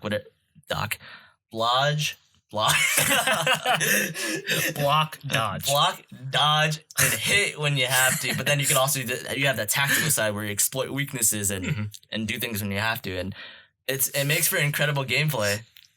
No, 100%. Even on the base level, right? Because you're going into like the nitty gritty. Yeah. Me, a friggin' plebeian. I'm mashing my head on the controller and I'm winning, right? I love the feel of like how Barret is the slow cannon. Because because he's the big boy. He's the big boy of the group. So I love how his speed is very slow, but which kind of in a way, right, for up close combat, not the best. You're super slow. Even the way you dodge is like this weird, like you roll half an inch. It's like a weird tumble. Yeah. And then versus like Aerith, right, is like supposed to be kind of the caster healer type person, and she's super light, floaty. Not really meant to be she's kind of could be long range, mid range, based on how you play. I love how Tifa is this fucking lightning fast, like agile superhero, and she feels like a fighting game. The thing is, I play fighting games all the goddamn time. She literally you're literally playing Street Fighter before this. Yeah, I was literally like, playing Street Fighter right before this, and like it just feels like it feels awesome. But the thing is, it doesn't feel like Street Fighter. It feels like Tekken. The freaking the Tifa's like hits. They felt and like sounded like a Ibuki from Street Fighter, like like the little slaps. Yeah, she literally can do a Tatsu in the game, by the way. Oh yeah, it's awesome. Which is like one of my favorite moves in the game, by the way. I loved just the base thing. I would always be like, I'd be square, get the combo going, press L1, then press whatever was my overdrive shit. She would charge up, go do it again. Oh, what's that? I have another ATB gauge, do it again, charge up, and then just keep hitting. Once the stagger's going, that's when I would actually, that was when I would unload like my like rise and fall shit, and then that's her level 3 chi triangle ability. That usually I would do that until I staggered. Then that was when I would unload all that, and all of a sudden I would have like more ATB once I kept going. And just, it was awesome. So, yeah, to add on to that, the core 4 felt super responsive. They felt like how they should feel, right? Mm-hmm. Cloud is like super balanced. You can go. He's not too fast, not too slow. You feel the weight in his hits. He could go magic. He could go damage. Barrett feels slow, heavy, but he feels super impactful, especially when you do his overcharge. I think it's called, right? His triangle. Yeah. And you feel the weight and the power in it, and how much the enemy's getting impacted, and you see his ATB just fly up through that. Once again, I just picture like the enemy just being they just see in the distance Barrett just being like, Barrett just going, and there's like one single tear, like fuck. And then Tifa, once again, he said, feels lightning fast, agile. Aerith feels she feels like dainty and floaty, especially when you do her dodge, super floaty. But her spells feel super strong when you when you use especially when you use an ATB ward so you can duplicate a spell. Her sorceress storm, her gameplay felt super fun when you're spinning and dodging into like a whole group of enemies, and then you do sorceress storm, which is her weapon ability, and just annihilates the entire battlefield. Like things like that feel super good. I think in my opinion, everyone felt super fun, and to my surprise, everyone was like super balanced. So there's like a time trial thing in the post game, and it's you can only play on hard, I believe, and pretty much for the time trials when I did, you do all the characters individually. And when I did it through, everyone deviated within 30 seconds tops. So that told me that everyone can bang out. Everyone's like kind of balanced. That the fact that I can do that. Interesting. I wanted to say, I forgot to mention when you could like plan sequences when I was talking about that, especially with like Hell House. So when I was playing on hard, trying to get some of the trophies. That fight took me like almost like 2 hours, I want to say, of trial and error, and like I just couldn't get it right. I just kept dying like dumb ways, and I had to like pause and think. I'm like, what am I doing wrong? But thinking tactically once again, I was like, what do I need to do? So pretty much, I made up a plan in my head, and I literally like got him through the first phase within like I want to say 30 to 45 seconds. I was like bursting him down through phases, and then I beat him super easy just by planning pretty much and like exploiting his weakness and stuff, playing tactically. And I was like, wow, that was actually really easy. And then I went on ahead, blah blah. Turns out there's a Coliseum mission that you can do right after you do that fight with Aerith, and that's the only time you can do it. And I missed the opportunity to do it, and you need to do it to get a trophy. So I missed it, and I was like, damn, I really have to go fight. I spent like 2 to 3 hours fighting this dude. I really have to do it again. I was like, whatever. So I went back and I did it. I beat him first try within like 15 minutes. I was like, dang, I got good. Like, I'm sick with it. Same with Shiva. was like a similar experience. Maybe a little bit shorter, maybe 30 to 40 minutes on my first try with her. When I was soloing with Cloud. Yeah, I was soloing with Cloud, and I could not do it. It was like took me 30, 40 minutes. I had to pause and think like I need to do this, do that. Same thing with the hard mode with the end game boss. So the super boss is to get to him. You have to do all the Coliseum and the Shinra VR missions, and then you get access to him. Yeah, and I mean, how's that set up within like the kind of linear system?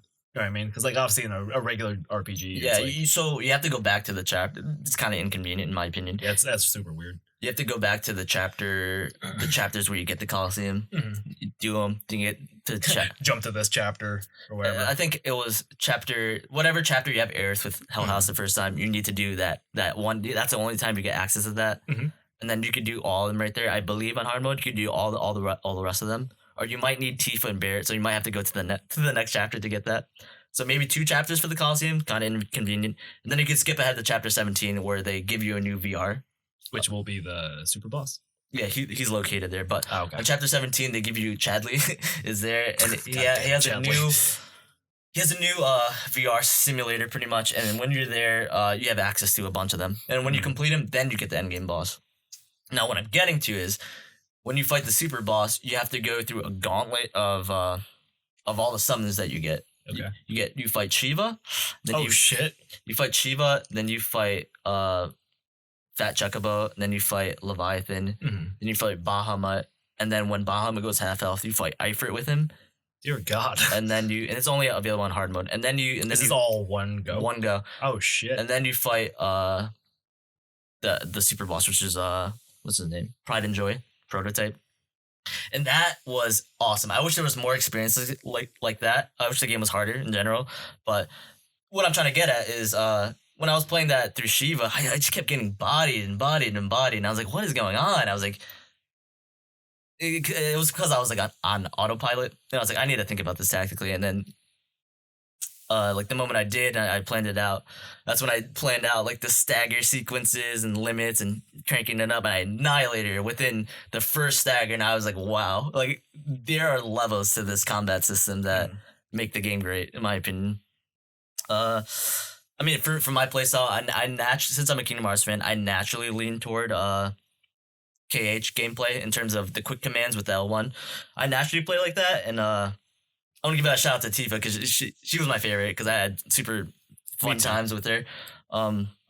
It wasn't at first, and then after like I actually got to know her, take her out to a date. I know a lot of her friends. I don't know if our friends played the game this way, but they didn't really like the combat systems, and I could see its flaws, but.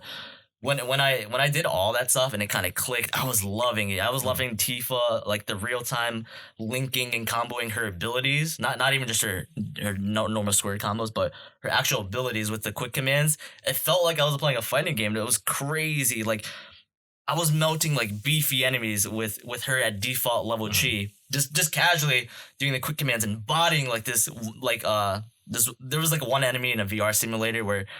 It was only during the time trial. It was Tifa versus this one thing, and apparently, I guess it was supposed to be beefy because it was only one thing. It was only on hard mode, and I just completely annihilated and melted him. I could probably put a clip because I think I saved it. I want to say something. Go ahead.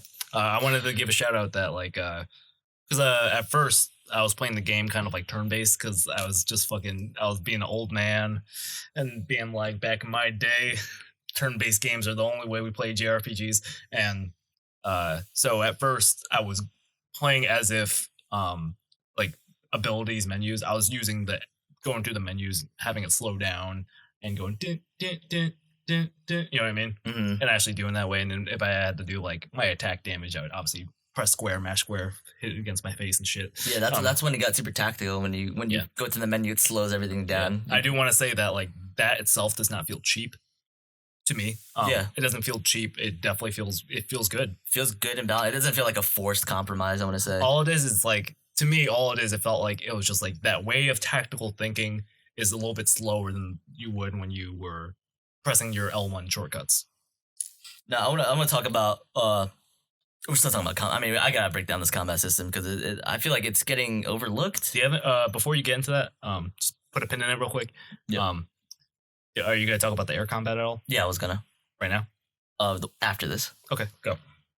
But I was gonna say, I think the game is clearly designed so you can switch to everyone when the situation calls for it. I mean, for better or worse, but I mean that's how it's always been in Final Fantasy. Let's be real. Like using, at least for the OG FF7, you got to use everyone.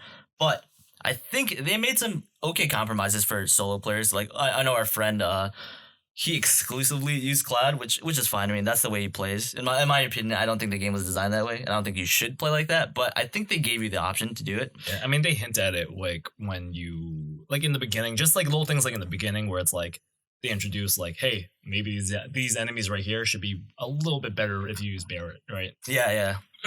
But yeah, so they also have the party leader system is when you get into a battle, it'll automatically start you as one of your favorite character, whoever it is. And you can issue commands to your teammates instead, right? I think, I said all this.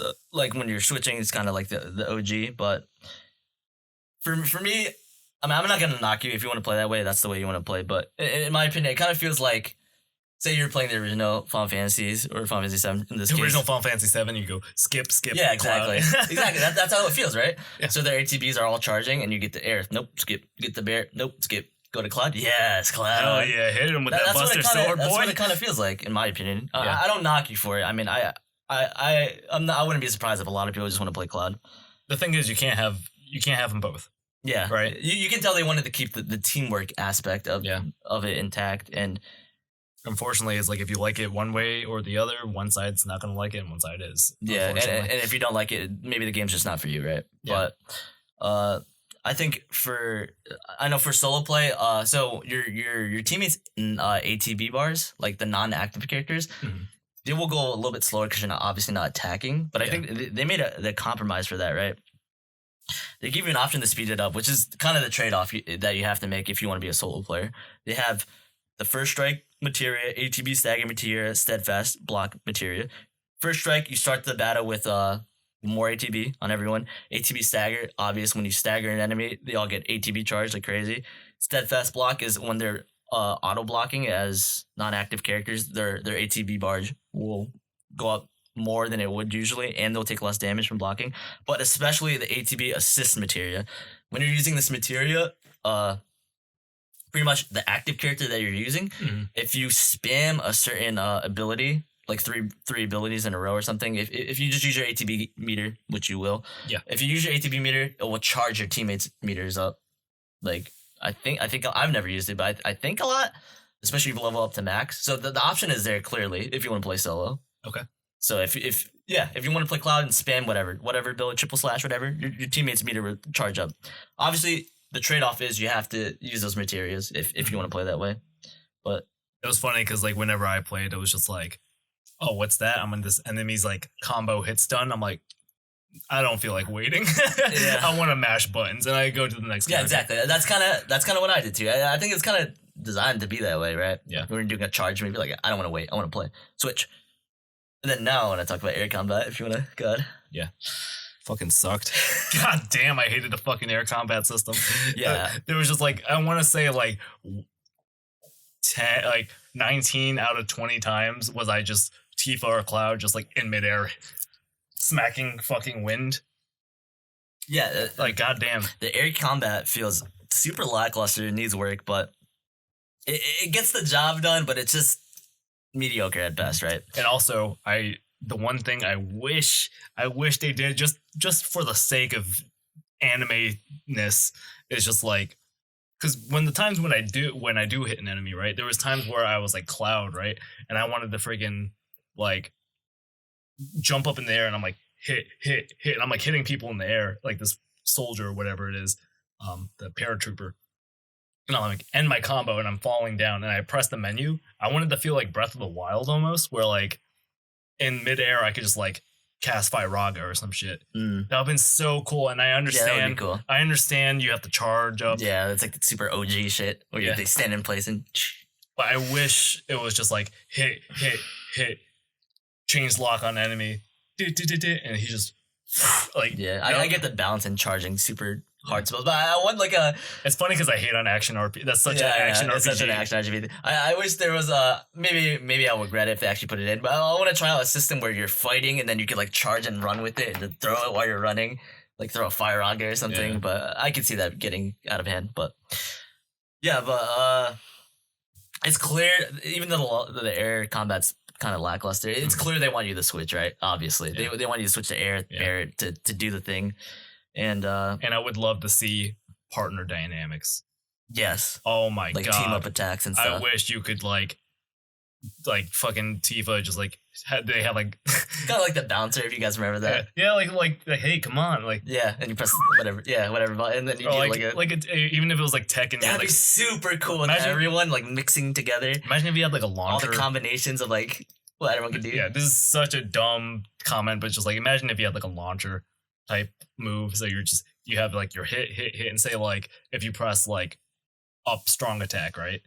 And it just hits them up into the air.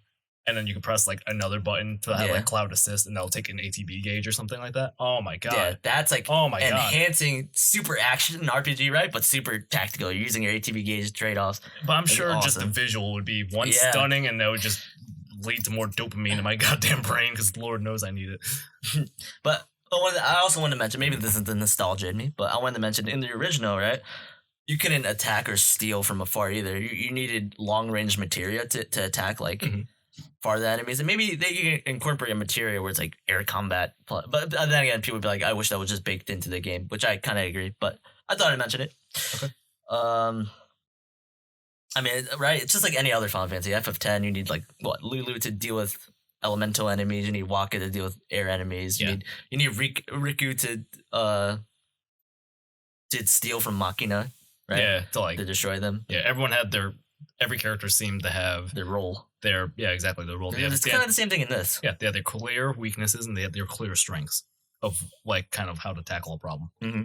Now I want to talk about the AI. I think the AI is just good enough to get the job. It suffices. Yeah, it's good enough to get the job done. They do what they have to. Like they'll hit dodge block when they need to, and It's better than goddamn Donald fucking hearing. If they have like Elemento paired with another materia to make their attacks like a certain element, I think I might be wrong, but I think they won't attack like a fire bomb. What are they called? The bombers that expand That expand every time they get hit. What were those called? I forget. Yeah, I know exactly. Yeah, but if you pair like fire materia, I don't think they will hit it. I don't think. I could be wrong, but I think that's kind of clever. But I think, the reason that they are not using ATB gauge, I want to say, is because they want to give the player full control, decision making, like kind of like any other FF. I think maybe the setting should be there for characters or players that don't want to manage ATB gauge, but I feel like that's the heart and soul of the game or the combat. Yeah. Maybe there shouldn't be an option. Maybe there should. I don't know. That's up for debate, but. Yeah. I mean, you get the most damage like through the ATB gauge. It's literally like it feels like the turn-based RPG, right? It's like you do attack. For the most part, it's attack if you have like the low leveled enemies. But once shit starts getting tough, it's like, okay, well, I need to use my MP. I need to use this skill. I need to do this in order to like really turn the tides in my favor. Yeah. So what I'm trying to say, I guess, my point is it keeps the tactical nature intact. The fact that the AI doesn't use your ATB gauge, I kind of like having full control because I'm sure there was a version where they had one. And maybe once again it should be an option, but I don't know. I think it might take away from the aspect of the tacticalness and deciding what to do. I'm telling you right now, the way I played, I would fucking hate it because there was times where like I would switch because I couldn't do anything with a character because I had to use my ATB gauge to cure or use a potion or whatever it was to another character, and I'm like, well, I can't do anything about that. Let me switch to this character, and that would suck if Cloud was just like braver, and I'm like, okay, now I can't do anything. I have to literally run around and wait. Like, all right, now I want to talk about more like technical things, like the camera. I thought the camera was bad during fights with height that played with height, right? Sometimes it was wonky as shit. Yeah, it was pretty wonky. I mean, there isn't like a FOV setting that pulls the camera back. Okay, but it just wasn't enough. I did it right from the start too because I always go to options first, but it just wasn't enough for me. I would like it more. Kind of like little Easter egg. There's in I think chapter 17 when you're in Shinra and you're following the Genova Trail. Mhm. It was like the purple pus in the ground or whatever. They actually zoomed the camera out there during that section because they want to build that tension. And shout out to Philip. He's pointed this out, but it's pulled out way more. You can actually see Cloud's whole character model during that part when you're walking up the stairs and Usually everything. you don't. And usually you don't. And I was like, this game looks incredible like this. I like maybe it was a performance thing, but I thought if the game played like that, it would look super, super clean. Go back to that chapter and to that part. You'll see what I'm talking about. We'll talk about the lock-on system. I know people had problems with it. To be honest, I had a problem with one, the lock on, and sometimes the switching. Sometimes just in the heat of the battle, I would be like, switch. I'm like, fuck, wrong person, switch, wrong person. I'm like, fuck, I pressed left again. Like, and then even with the lock on system, I'm like trying to get a specific character or enemy to lock on. And I'm like, I can't get it, and I don't know if that's just me being fucking an idiot or like that's literally just the game getting in the way of itself. I'll explain it. So for the lock-on system, it worked fine for me, but I know people are having problems with it. When you lock on, you lose control of the camera. You can't move the camera around with the right stick. So the moment you lock on, when you use the right stick, it will switch enemies. You lose full control, and people couldn't grasp that. They were trying to move the camera when they were locked on. They would complain like you were. I know our older brother was. There's a setting in the options to change it to the D-pad, so you could change it with the D-pad instead of the right stick, and then you have full control of the camera with the right stick. So that's like a compromise. I think that should have been default maybe. And there's also a setting to switch targets in order instead of pointing in their direction. Because sometimes it would be like a bunch of enemies if you want that one dude and you couldn't get to him because you're trying to point it in that direction or whatever. There's a setting to go in list order, so if you could get to them if you want to. Can you talk by yourself? I have to pee so bad. Yeah, go ahead. I got this, guys. There's also a setting that switch targets mid combo. So, what I'm trying to say is, when you would do a combo on the default setting, it would commit to one target. There's actually a setting to switch targets in the middle of your combo. I'm just talking about settings. I know a lot of people complain about this, but I just want to make sure everyone's aware that these are settings. There's a setting to always focus on who you're controlling, even when you issue commands. So when you issue commands with your L2, R2, it'll like switch to them real quick, and then you issue the command, and that was that. But now there's a setting where you could switch it, and it'll just stay on who you're playing. And I know I keep looking over here. I think someone's coming down, but and now I want to talk about boss fights. And I know when Kevin gets back, I'll tell him, but I thought the boss fights were absolutely incredible. I think they're spectacular, cinematic wise. They look super visually pleasing, and they're all unique. They had specific mechanics and counters. I think one idea that stuck out to me was with the Airbuster. I think it was a cool idea that the Airbuster was a customizable boss battle. I think that was cool. I want them to expand on this idea a little more because it was just good enough to be like, oh, this is cool, but it didn't give you too much freedom, and maybe that's for balance purposes. But I thought that is a good idea. I don't think I've seen a game do that. I thought that was really cool. I'm talking about boss fights.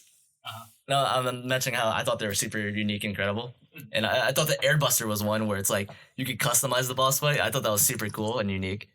Oh yeah, that was really cool. Yeah, I didn't think I personally needed it. I was like, oh, I could do without this. But the fact that they did do that was pretty damn cool. Of like, oh, I don't want this. I don't want this. Yeah, I thought it was a cool idea that I want them to expand on more. Right. I think it was just good, but it wasn't like super like this is the craziest customization. But it was a good idea. Yeah, I hope they expand on that. Right now I'm just talking about boss fights. If you want to chime in on anything. Nothing I could really think of at the moment. Yeah, I mentioned this earlier. I didn't unpack it, but there was optional dialogue and cutscenes depending on what you did during the fight. Once again, Rufus. If you don't attack Rufus, you won't see this cutscene. But if you attack him off the rip, they'll play like a specific cutscene that's during the fight. What? Yeah, where he like shows. It's like super cinematic. I think he shows that he's like, oh, you're not supposed to do this. He counters you. Same thing with Hell House. There's optional dialogue. If you summon Bahamut during the fight, the announcer will be like, "Is that the Bahamut?" Like he'll hype him up. The all legendary Bahamut. Yeah, like the dragon, blah blah blah. And then when like people go down or when you're weak, they're like, "It's not looking too good." They do stuff like that. Yeah. I heard that like on hard mode they throw Tom berries at you, like Hell House. Yes. Yeah. What? Yeah. That's hilarious. Oh yeah. In hard I didn't know that. We'll talk about hard mode a little, like right at the end, but yeah, they changed the mechanics in hard mode. I'm looking at auto functions like auto cure, auto ATB. I mentioned the auto ATB, how I think that would take away from the game. Personally, I'd never use auto cure. I see the if people want to use it and the trade off is there if you use materia. I think that's fine. There's a trade off involved. I don't. People were complaining that they wanted auto cure to always be a thing, but I think that would just take away the threat Yeah. of the game, right? The difficulty of the game. I think the game's like already kind of easy, and just having that would just be like, I don't know. Maybe it should be an option. Maybe it shouldn't. Yeah. Wait. Auto cure. Is auto cure? It's a materia. Okay. Does it use ATB at all? It uses ATB and MP when need be. Even if it's like another character that you're not using, or Yeah. Okay. So you put it on your non-active characters, the characters that you aren't using, okay. and when you get weak, they'll auto cure you. Like the other Yeah. Final Fantasies. That's not too bad. It would at least it uses an ATB gauge. That's the Yeah. balance. No, people were complaining that they wish it was by default on always. Oh no. Yeah, I think it would just take away this. Again, that goes back into the thing where I'm like, I would be pissed off if like Or like a setting to put it on. if I as needed my always. ATB gauge, because imagine I'm sure they could. I don't even know how they would even like go about that, because like imagine if you like cured yourself and all of a sudden like someone else cures you at the same time. Mhm. It's like, bro. And I'm just going through like combat complaints, I'm gonna say. Mhm. And I'm not kind of defending it. I'm just saying from my perspective. Yeah. Another thing was excuse me, oh my god. Was assess and retry. People thought assess, I didn't use that at all. so you know what assess is, obviously. Yeah. You scan the enemy. But they thought that shouldn't be a materia and it should just always be a thing. But Mhm. like, I mean, maybe this is nostalgia again, but it was like that in the original. You have sense materia to do that. Mhm. And I don't know. I think it should be a materia, personally. I mean, it's just one to assess. Same thing with people were complaining about retrying battles. They would go into a battle, and then if they weren't prepared for it, like, oh, this enemy's weakness is this, I don't have it. Guess I gotta go press pause, go retry battle. And they would do that constantly throughout the game. They would retry. And they would hate the loading screen and like that aspect of, oh, I wasn't prepared. But honestly, that's the way it's always been. Mhm. If you weren't prepared, then you weren't prepared. That's how it was in the original. Maybe this is the nostalgia coming out of me, but I I thought it was fine. I liked being the reason why I like these games, right? I feel like even back in the day when you play these games, and I don't know if it's just like it's weird where it's like immersion and world building versus like ease of like play, right? Yeah. It's kind of like one, the world is that when you play any JRPG, the character does not know what is going to be thrown at them. I mean, it's just part of the game. You have a broken leg, you have a broken leg. You play D&D, right? Mhm. You don't know what's going to happen. Exactly. So it's like you either play it safe, as in maybe this is going to happen, maybe I should cure, maybe I should sit on this bench, Mm-hmm. right? When you play D&D, you have a broken leg, a broken arm. Should we stay the night at the hotel, or should we just keep going? Exactly. I mean, maybe it's And those 'cause- risks are involved if you keep trying to progress. Maybe those are like the casual players getting frustrated. But I don't know. Maybe I'm just too used to these games. But I feel like I was my builds were generally always prepared to take on a fight. Yeah. I always had a weakness like prepared. That's And- pretty much all I gotta say about And combat. I like the fact that it's different strategies based on what cards you are dealt, aka what you've set up. Mhm. You know what I mean? Yeah. Oh, that's why I like that. I want to talk about the inventory now, unless you got more combat stuff to say. That was a long section. That was a long session. Go to inventory, bro. Go We'll to put on inventory. timestamps for every like Mhm. major section. But all right, inventory. The party was always 3. I know a lot of people complaining about that, but the party was always 3. Kind of like in the original. Thoughts? I liked it. If they found a way somehow in the future that like maybe you could switch characters out, I could honestly see that. I think but I think for the most part, it felt kind of natural having 3 people at a time. Like Yeah. the way they switched in and out, it didn't feel too bad. Mhm. For the most part, it felt pretty natural to be switching in and out. I know something I want to address was like Red 13. A lot of people were saying like, why wasn't he playable or whatever. Yeah. Thoughts? To be honest, he was like a little bit later in the game. I do wish you were able to control him. That would have been really cool, even if for the slightest thing.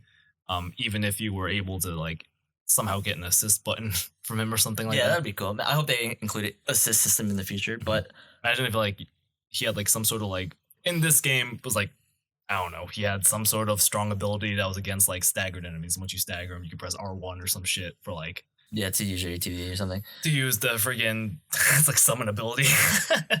I mean, to me, it felt. I mean, I could see why, right? It's the last few hours of the game. They gotta incorporate all or whatever weapons he gets and the upgrade system for that and his level and then the weapon proficiencies with every weapon. Yeah. I think it was Loki just to hide the... Yeah. I actually have a quote from Ultimatum if you want me to read it about what they said regarding this subject. Short version, if you can. If I can. We found out the point Red 13 joins the party. It's very late, so we thought we can have it as a full character and try to get the player to enjoy his character development, arc, and growth as a character through that. It's not really the time to do that, Hamaguchi said. So we thought it's best to have him as a guest character. I mean, you reading me that does not sound... Yeah. That doesn't sound that good. I don't know if that's translated or anything, but... It is translated from Aitai Kamochi. Yeah, I don't know. That kind of sounds a little iffy. Actually, hold up. Sorry. Correction. This was not from the Ultimatum. I don't think. It was from an article on inverse.com by Corey Plant. Okay. Yeah, no, it that sounds a little bit fishy. I wish you could just use them, honestly. I mean, I could see both sides, right? Yeah. I can see people being upset. I get it. I can see them not putting it in. I get it. I guess I'm neutral with it. I mean, it would have been cool to just like have this like. Imagine how fast he would have been. Yeah, I can't wait to play him in the next game, among others. Yeah. Next, I want to talk about Materia. Materia system. I've always thought the Materia system was great, right? There's just the customization is like limitless. You could just combo things and keep switching and like make builds for everyone, and not everyone is tied to a role is what the Materia defeats, like role, I would say, for the most part. If you wanted to build Barry as like a magic dealer, like Tifa as a magic dealer and not focus damage, you could with the Materia. Yeah. It was the same as the OG, besides maybe in the OG when you max out Materia you could get duplicates. I was like, dang, they don't have that. I could see why. I mean, things would kind of get out of control, I think. But to be fair, it did get out of control in the original. Maybe they just didn't like that aspect. Once again, it would duplicate once you maxed out the level. Here's a little nitpick. I thought enemy skill felt super pointless, I want to say, for lack of a better term, because in the remake or in the OG, enemy skill was super strong. You get like so many abilities on it. It was super like meta, I want to say. In this game, you only got like 4. And granted, in the OG, in Midgar, you didn't get many. But I feel like at this point in the game, it kind of felt like just pointless to include. I feel like they should have just put it in the next part. That's just a little nitpick by me. Switching Materia. Now, this was a pain, low-key. Okay. During the party switches, you could only switch materials like by one. In the original, you could actually take the whole weapon material or the whole armor material or the entire character's material as grouping, and you could interchange like bulk change. Yeah, bulk change pretty much. Yeah. And now this bothered me until I realized that the weapons are like built-in loadouts that you can make, right? And it cleared it up at times. It still could be improved, but pretty much when you put materia in a weapon, say you want the power weapon for whatever character, and you put materia that kind of like guides you toward that role, I want to say, like materia that makes sense for being a power weapon. You put it in there, then you have the magic weapon, and you can put all your magic stuff in there. And then when you switch weapons, it will say, do you want to switch materia over to this weapon? If you click no, you literally have built-in loadouts. So power weapon, put this on. Oh, there's my loadout of my materia for the power weapon. Yeah. Magic weapon, there's my loadout. Commando Pro. So that's pretty much what I'm trying to say. You can make loadouts, which is cool. It still could be better because there's still some iffiness. I want to talk about. No, you can interrupt me at any time, but I mean, I told you, I did not even open the menu at all. So this is all me. I'm being taught lessons right now.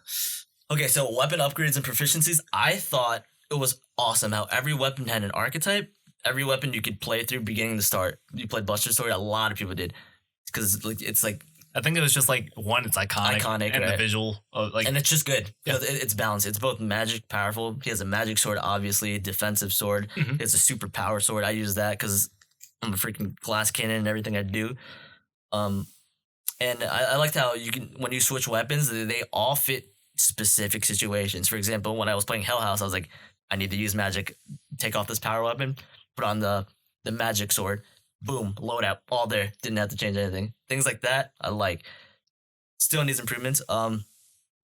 If you're too lazy to go through the upgrade system, right? You didn't want to look at it. There was an option to auto level. Yeah, auto And level. it had preferences. Do you want offense? Do you want magic? Do you want balance? You click that, you never have to go there ever. It'll just upgrade automatically for you. You told me about that like halfway through the game or like maybe a quarter through the game, and then at that point I was like, you know what? I'm on a mission.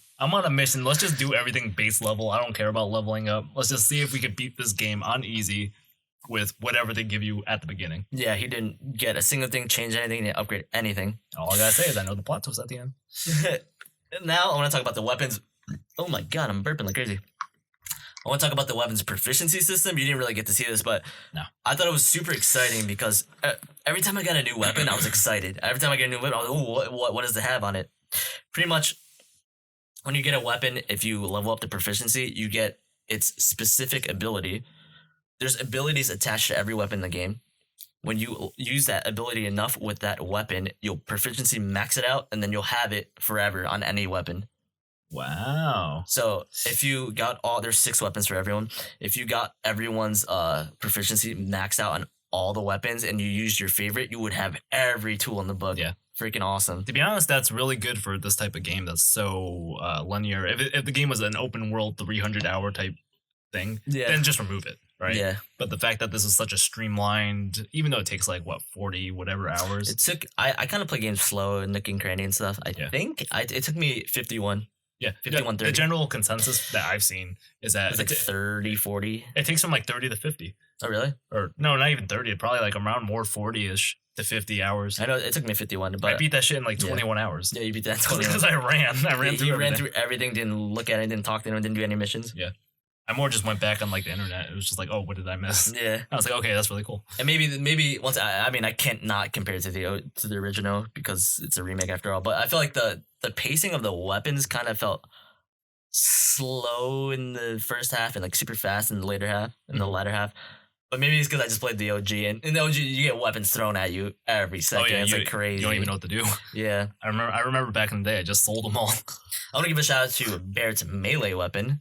So he has gun. He has it's same thing in the original. He put a club on his hand. Yeah. There's one. There's like a bowling ball. There's like a claw pincer. There's a bunch of melee weapons. Oh shit! No, I remember. Yeah. Back in the OG, you would put the pincer on. I remember that. And surprisingly, they were super fun and destructive in this game. They felt good. Like, I was like, damn, Barrett's a freaking tank. You would like run up to someone and do this like uppercut and like charge. Like, He had a bunch of charge moves that just explosion every single time. It was freaking awesome. They had a lot of punch, if you will. I mean, that's pretty much all I got to say about inventory. Okay. I mean, I got nothing to say besides you don't have to look at it if you don't want to. I want to talk about the linearity, right? People are complaining about this. Okay. The game is straight up linear, right? Yeah. Which I mean, I personally I had no problem with it, and I could see why people would get upset over it. But in fairness, once again, playing through the OG again, Midgard was super linear, probably even more linear than this, and it always has been. And I don't think being linear is necessarily bad. It's not bad. It's just what do you want? Yeah. There's no bad or good as long as is whatever you're doing is realized and you go through with it, right? I guess I will mention the linear / like restrictive nature. I think it worked well with the story and telling the story, but I can see why it can bother people at sometimes. Like when you try to like go explore somewhere and then Aerith or whatever is like, that's the wrong way, or Cloud, need to go here or whatever. Yeah. I mean, I like that they put in the thought of like not just an invisible wall. Oh, we'll actually have like unique voice actings or like reactions to trying to do something. Try to get the player to come this way, yeah. Yeah. I mean, it didn't bother me, but because in my mind it made sense. Like for example, I know one of our friends there was the church scene, and in the background you could see materia, like a treasure. And then he tried to go back, and Aerith was like, "We can't go that way," and he got like upset that he couldn't just do that. But to me, like moments like that made sense to me. I could see why it could bother people for sure. But I mean, maybe this could be the nostalgia too. But in a bunch of Final Fantasies, and especially in OG FF7, during like cutscenes and panels, You'll see the big glowing ball right there. you'll see treasures that you just can't get. That's just always been a thing. Maybe I'm used to it. Maybe. I mean, for the I could definitely see like the restricted nature bothering people. For me, I didn't mind it because I love like running through like a realized Midgar and like hearing the soundtrack and the characters banter and stuff, and it's like telling the story, world building. I mean, for me, right, it's it gives me the feel of like a Metroidvania type game where it's just like you need to go back to the spot. Usually, I was just running through it, beat the game in like 21 hours. But yeah, 51-21. I don't know how like were those items like legit. Some of them are pretty good. So like usually that's the balance behind it. Like imagine you see the ball or whatever, you see the treasure, and you go back and it takes like a good amount of time to get there, and you're like, oh, okay, finally I can get this item. You pick it up, potion. You know what I mean? But if you pick it up and it's like, oh, guess what? You have a summon now. You know what I mean? Yeah. I think that's where I draw the line. If it was like a potion or something, or like it was just like, oh, you found 200 gil, like, why would you even do that? That's just bad design at that point. But if you plant a seed in the player's head of like, this is important, right? Yeah. You can't get it now, but remember this. You have to remember this. It's kind of like the or you miss out. The Chocobo summon with the fan when they're like going. Yeah. Like, don't look at the fan. Or like, you see that? It's like the red thing. Yeah. Which was summon material. I like that. What I didn't like though was how they kind of handhold you, because when you were trying to leave that area because you're just flying through, he's like, "Are you sure you're gonna miss out on something kind of important?" I was like, I kind of wish it didn't do that. I kind of wish it just, if you can go. Don't like handhold the players. I want to say, keep it like, maybe this is nostalgia me talking. Keep it like traditional. Like if you miss it, you miss it. You know? Yeah, 100%. I feel like the only time it was appropriate to do that was when it was more towards the side quest type of stuff. Was when it was like, because the way they word it, right? I think it's the wording. The way they word it in a lot of things was just like, all right, like, you sure you want to go? You might miss out on something. Like the way it felt more of that, and then like story beats of like, okay, are we all ready to go? But I don't know, a lot of tutorials. Yeah, for better. I mean, some of them were kind of unnecessary. Yeah, some of them were like self-explanatory. A lot of them popped up. A lot of them, like, it was just like, it'd be like for something simple, like just for that one moment. I'm like, I think you could get that by just seeing it, right? Yeah. Another thing with the restrictiveness, I know there was a moment in the original, because some people were like, FF7 was super open, but there was like a little thing I wanted to add. It's maybe I shouldn't spoil it, but there's a moment in Rocket Town in the original, and when you get there, you can't leave. Like the moment you enter that screen and you try to go away, it's like, Cloud, you're going the wrong way. I'm like, there it is. It kind of reminded me of that. A lot of games do have that. It's just a matter of how they go about it. Sometimes they'll have like, I'm going to go back to The Last of Us again. A lot of the times you go through a thing and then a thing breaks. Yeah. That's usually that's their way of, hey, Cloud, don't go that way. Come back over here. Their way is, no, you ain't coming back. This wall collapsed. Once again, I think it worked fine for this game. I could see people complaining about it. I could see the complaint. I want to talk about decisions in the game. They mattered as much as they could, right? This game isn't like a hardcore RPG where like this is life or death decisions type of thing. It's not like that. FF7 is just, they're telling the story the way they want to, pretty much. But there are some dialogue and cutscenes that change depending on what decisions you make throughout the game. For example, right at the beginning with the flower scene, when you either want to accept the flower or not. The dresses that you wear are affected by your decisions, the quest you do, and what thing you pick for Tifa. Especially the chapter 14 resolution scene where you get either Tifa, Aerith, or Barrett. I really like Tifa and Aerith scene. I kind of wish they were default in a way, or like incorporated in a way. I did not like this because, one, I got Barrett's, which I believe is the worst one. It just opens up Barrett's character a little bit. I think the one that if you were like gun to your head, like you have to keep these, I would 100% put Aerith and Tifa. I would say Aerith's character, one, is super, like, it tells you a lot in terms of what's going to go on in the future of this series. Mm-hmm. And There's also a theory with that. Yeah, who she is, what she says, the way she says it. But Tifa opens up Cloud's character, and not only that, just kind of is a great turning point for Tifa's character of like how she feels about everything. Mm-hmm. But yeah, just the moment of just like seeing Cloud finally, because I love how she starts bawling, right? That's a great moment. Tifa starts bawling. Finally, she just can't take it anymore. I got choked up when I saw that for the first time. I was like, damn. And just seeing her cry after being kind of pretty upbeat for the most of the game, just really trying to like keep that smile. Kind of like Yuna, if you will. And what I love is that like Cloud doesn't just immediately hug her. It's she's going in for the embrace, and he's just kind of being like a soldier, and then finally she's like crying for way too long. He's like, fuck. And finally gets that like, no, I need the consoler. She's my friend. And then he hugs her like way too hard because he doesn't even realize it. Yeah, he's like so in the moment. I would assume. Mm-hmm. But yeah, decisions mattered as much as they could. The resolution scene, little nitpick. That should have been defaulted. Those two, I would say. I would like for players to witness that. Another thing where decisions matter is at the end of the game, the sequence of which you get your party members when you fight Sephiroth are affected by decisions that you made throughout the game. Mm-hmm. Like you got who first? Wait, what part? Sephiroth, the Sephiroth fight when your teammates come in and help Cloud. I am not sure. I know. I got for my first try. I got Tifa and Barrett. So that matters. Your decisions depend on who comes in that section, depending on what you've said.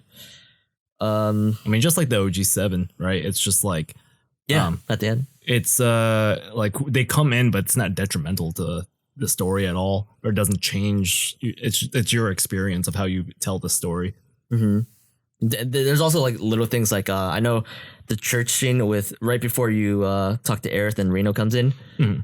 There's like a little detail that I liked is if you talk to Aerith while she's like still tending the flowers, she'll like jump up and hop up and like she like says her line or whatever.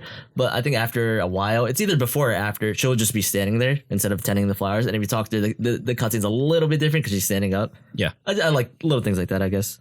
Yeah, I mean, it very much could have been like when you start the cutscene, it's like everyone's in different positions. Yeah. All of a sudden, like jump cut to that. It's like, oh god, there's a lot of games that do that. So I'm ready to move on.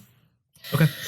Next, I want to talk about the benefits and like the detriments of this remake and being like the one-to-one argument, all this stuff, right? Yeah, it's like I think so you're Tetsuya Nomura. You have two choices when you say Final Fantasy VII Remake is it's finally happening, 20 years in the making or whatever, and it's like you have the choice.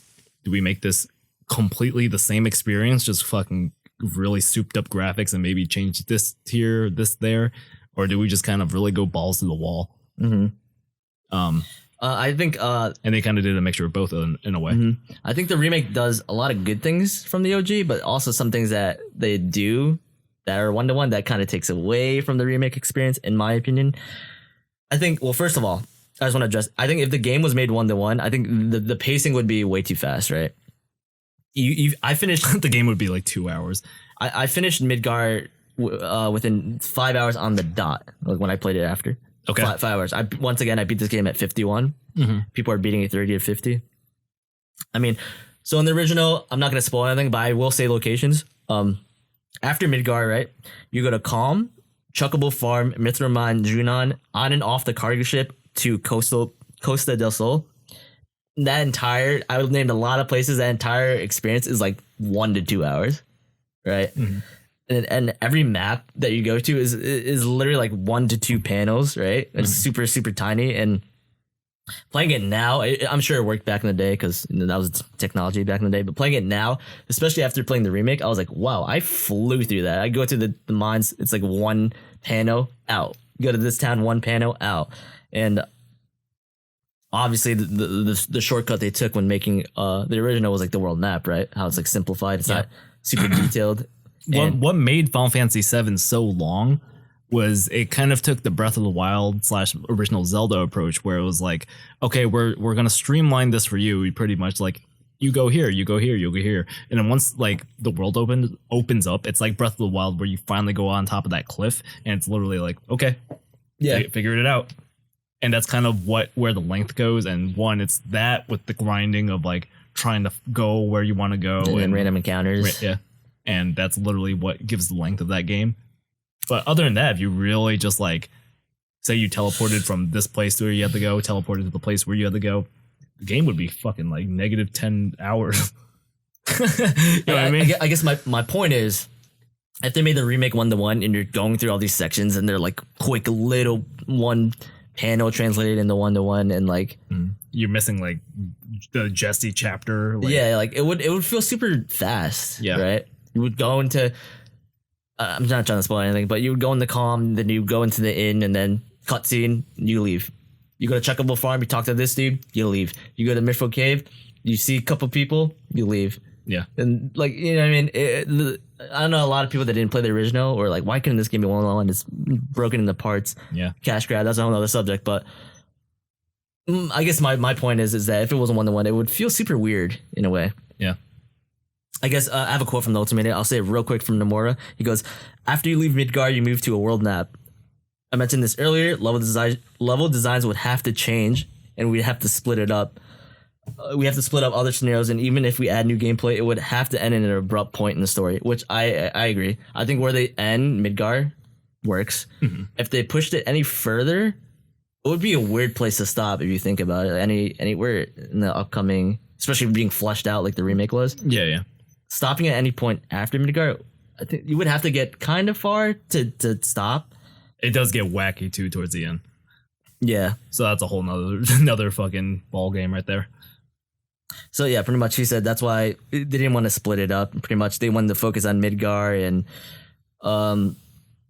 have it as the one installment for the remake. And he said that after playing the remake, I hope players can understand with the amount of quality put in that they would do that for the decision. I kind of see that. Mm-hmm.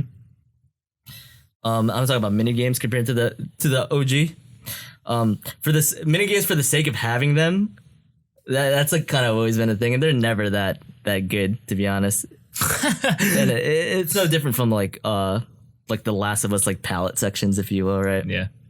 I can't think of any video game that had like pretty all like okay like mini games that were just like you spend there for hours. I mean I could think of like some that, but they're usually just games that already exist within worlds. Like the first thing I thought of was like Watch Dogs, right? And you go in and you're playing like poker or some shit like that. Every game that has like mini games is poker, but when you have like little things like Tifa like doing pull-ups and shit, like yeah, I'm talking about like the claw section and stuff, like little things that they've never been that good, to be honest. It's like video games being video games, and like back in the day, it gave OG FF7 like charm to it, I would say. Yeah, it was charming. I do like the modernization of it all. Yeah. Like I love like it's just like a little like thing, if you know, it like with like synchronizing the switches. Yeah. Right. You have to use the thumbsticks to go up, down, down, up.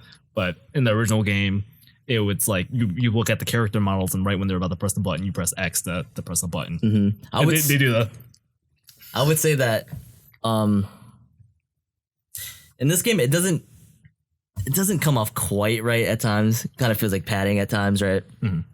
But they never felt out of place like they did in the OG. And I'll get to this in a second. For example, you have to go save someone through a forest, and right before the forest you can't access it because you need to do this dynamite mini game. We have to triangulate this treasure right before I hated that shit. And it's like you have to do that like in such an urgent moment. You have to just do this dynamite triangulation to find this treasure to access the forest.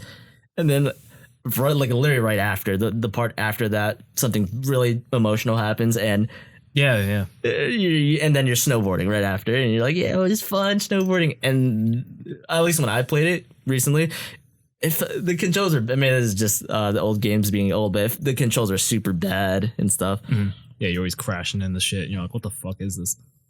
Yeah, and also, on the lever pull, what you're talking about, I like the attention to detail with all the dialogue, extensive dialogue. If you fail, like Bear will like start singing and all, so they just include little things that some players wouldn't get if they like mastered that stuff. Yeah, off the rip. I like the little details like that. Yeah, I want to give the shout out to just now we're talking about just dialogue and Bear and all that, but when you get the choice, right?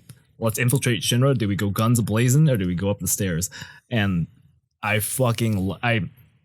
every single time without fail, when I play the original 7, I always go up the stairs. That is just like, in my mind, when you go through the story, that is just like the way. That's the only way you could do that. In my mind.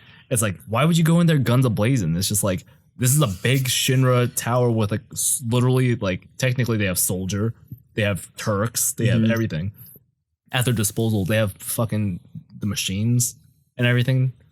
And I just wanted to see, okay, did they stay true to this moment? Because in my mind, I remember this moment of entering Shinra, of running up the stairs for fucking way too long and seeing the dialogue boxes like pop up and being like, oh my god, these stairs. And like, like, oh, when are these going to end? Why are there so many floors? And I just love, I going back to that moment in the remake of actually doing it, I was like, damn, they did it. They actually committed to making a fucking model of 59 floors. Yeah, I love that part. It's a good part. And then the music's all like, it fits the mood. Yeah. At first, it's like the it's the battle music, and it's super super clean and like, yeah, let's get these stairs. And I love how it gets to a certain point, and all of a sudden, Cloud's just like kind of at a light jog. You're sprinting up these stairs. Everyone is. And then when you get to like the kind of like brisk jog type speed, it's like dun, dun, dun, dun, yeah, because they're getting tired and stuff. But once again, clever music design. Yeah, and then once it gets to like the slower parts, like and then it's like Barrett fucking like hating his life. Tifa saying like, "Hey, you two kids, like get along," and then Cloud just being like, "How about we just shut up and walk?" And then Tifa kind of being like, "Get along, but." Yeah, let's. Yeah, right at the beginning of the Shinra thing. So in the OG, you had to decide guns a-blazing or stealth. In this game, I think I like the approach that they did. They kept it realistic, right? I mean, it makes sense for them to go stealth. Yeah. But like they try to do stealth and they kind of give a nod toward the going guns a-blazing, because when they try to do the stealth, they like fail miserably. And it goes right into action, which was like maybe a nod or something. I like that they took the player choice away, because I feel like if you were to choose guns blazing, it would feel kind of weird in the remake, at least. Okay. Do you think so? I mean, again, just playing this again in my head, it was just like stealth was the way. Yeah. No matter what. Maybe that's just us. Maybe you guys wanted to pick, but I would say the map design, the dungeon map design was super mediocre, and it felt basic, kind of like the OG. Yeah. For better or worse, it just kind of got the job done, right? It's not the best, but it's not the worst. It just kind of worked and fit the atmosphere of where you were at times, but it could definitely be improved because they're super basic at times, right? Yeah. That's pretty much all I got to say about this like comparison of remake to OG, I guess. Okay. Unless you got anything. I got nothing. You want to talk about some specific chapters I know you wanted to talk about? Yeah, there's some chapters I had some problems with, for sure. Oh, yeah? Yeah. I can't think of any. Maybe I'll bounce off of you.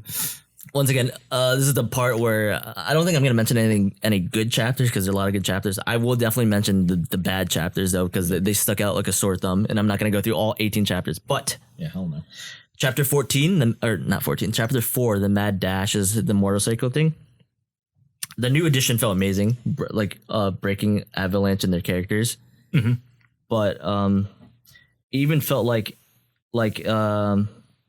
in the OG, the motorcycle parts, they were never that good. They kind of just were cool at the time because of the spectacle and stuff. And this, they were visually stunning, but I think the implementation could have been better. Mm-hmm. Like it was super basic, right? You press square, you press your triangle when they're close, when it charges up. Then you hold L1, trying to do the far range one, and then that's as far as it goes, and you block. Mm-hmm. I think. Yes, it's kind of like the OG because it was simple like that. But I think with this, maybe they could have done more. I don't know. What do you think about the motorcycle parts? I mean, the motorcycle part felt it gets as good as like you could get. Really, yeah. I can't really think of like what you could do to make that feel better. Yeah. I mean, to be honest, there were times where I'm like, I want to hit this enemy so fucking bad, but Cloud's motorcycle can't catch up to him. Like I feel like if there was more control of like, I guess like if they took away accelerate and took away brake, right, and they kind of mocked it as if they were going and you could move in this plane. Mm-hmm. So like if there was a character or enemy like I had, you could hold up and you would pull up and then you could hit as if you could run around. Oh yeah. I feel like that's the only way you could fix that, and that would have felt cool. I guess the big takeaway is that motorcycles visually stunning. I think they looked incredible, but implementation was little off. Could have been better. Mm. Also for chapter 4, I think Roche is really cool. Actually, I think he was a really cool addition to the cast, but also once again his implementation into the game was a little weird, and maybe they're setting up for future. But I'm judging it right now, right? It was a cool addition, but he only shows up for that one chapter. He kind of hints that he's coming back. He does later in the chapter, and then that's kind of all you see of him. I wish we kind of saw more of him, maybe, for him to feel less awkward into the game, like as an addition. Mm. Maybe I thought he was going to come at the end, Motorcycle, and help Cloud, but they didn't do that. Yeah, once again, theories are saying that he's probably going to be effective in the next part, but that's neither here nor there. Mm-hmm. But yeah, I just thought it felt awkward that he doesn't show up aside from chapter 4. That was my complaint with that. Yeah, it was weird. It was very like, let's introduce his character, and all of a sudden he's vanished. Mm-hmm. Very weird.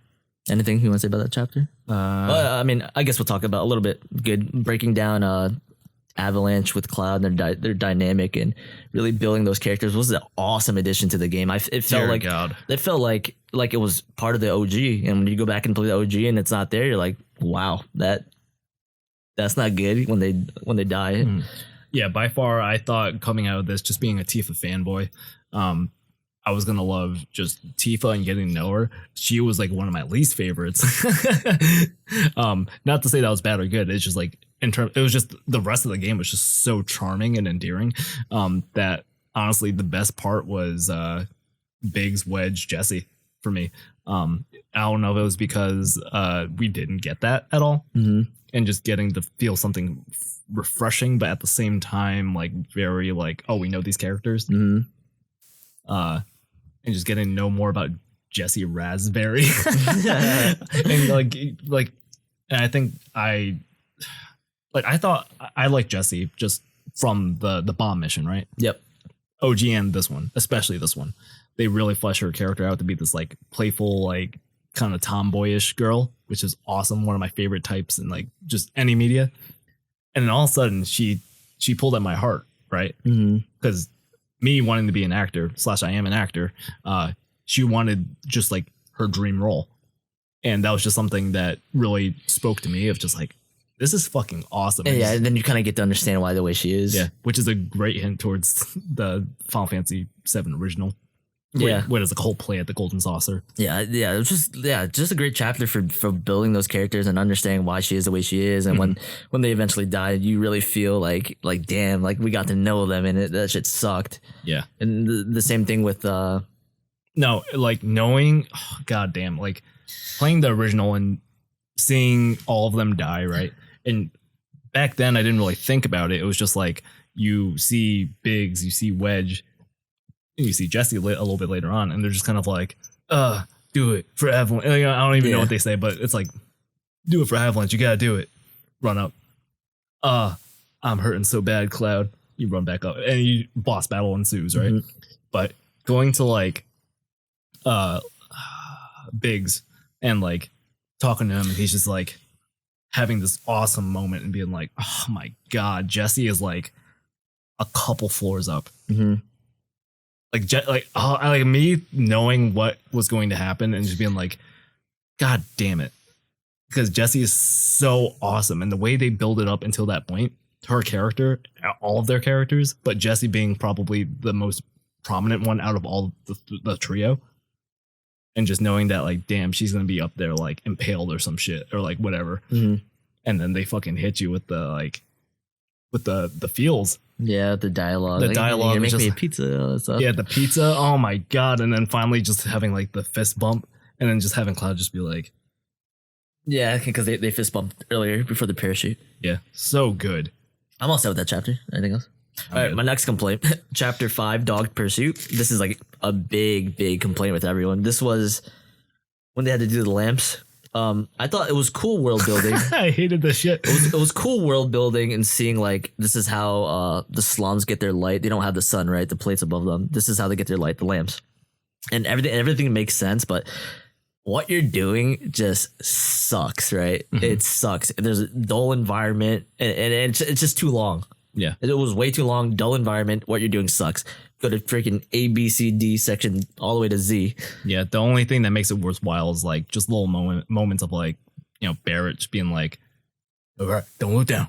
Don't look down. Yeah. The Cloud just being like, stop being such a baby. And T was just like, you two stop it. You know what I mean? Just like little banter character moments. Yeah, that's what carried me through this section. It was the character interactions and the Barely. barely. But the combat too, because I enjoy combat. But I can totally see why this part was just super bad. In my opinion, I feel like if they just made one big like power reactor and I don't know if it's just like a psychology thing. I don't know if it's like because there are 3 things and they are short like journeys to each of them to shut them off. But say they made one big one and it was still technically the same length, but it had more varieties of what to do and puzzles and more streamlined. And then you hit that one thing. It's like, okay, let's head back. Yeah, I agree. I think that would have felt better. I Yeah. wouldn't assume. Yeah, it felt super bad, especially on my second playthrough and going through that. It felt so bad. I was like, but I just like fighting in the game, so I'm also with that chapter. Me too. Feel free to add any chapter you could think of, but chapter 11 is Haunted. This is the train graveyard. Love hate this one. Yeah, personally, I love this chapter. I love the character interactions. I love the incorporation of building on Eric's backstory. But I felt the pacing was off just because it's you're in a rush to get to the pillar to save it, and then you have this long train section that just drags it down, and it takes away from the urgency, in my opinion. I mean, I love the part's inclusion for what it does to the characters, and just exploring the train graveyard was cool.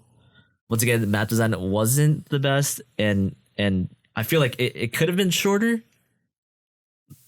I think it could have been shorter just because of the pillar thing, because you want to make that feel urgent, right? And you just have this long section of the train graveyard, and once again the long shimmy animation at the beginning just starts it off just right. Yeah, I mean that combined with like going up the tower and fighting even, to me that felt like this game, the remake, playing the OG one. It was it kind of felt like we need to get to the top of this tower now.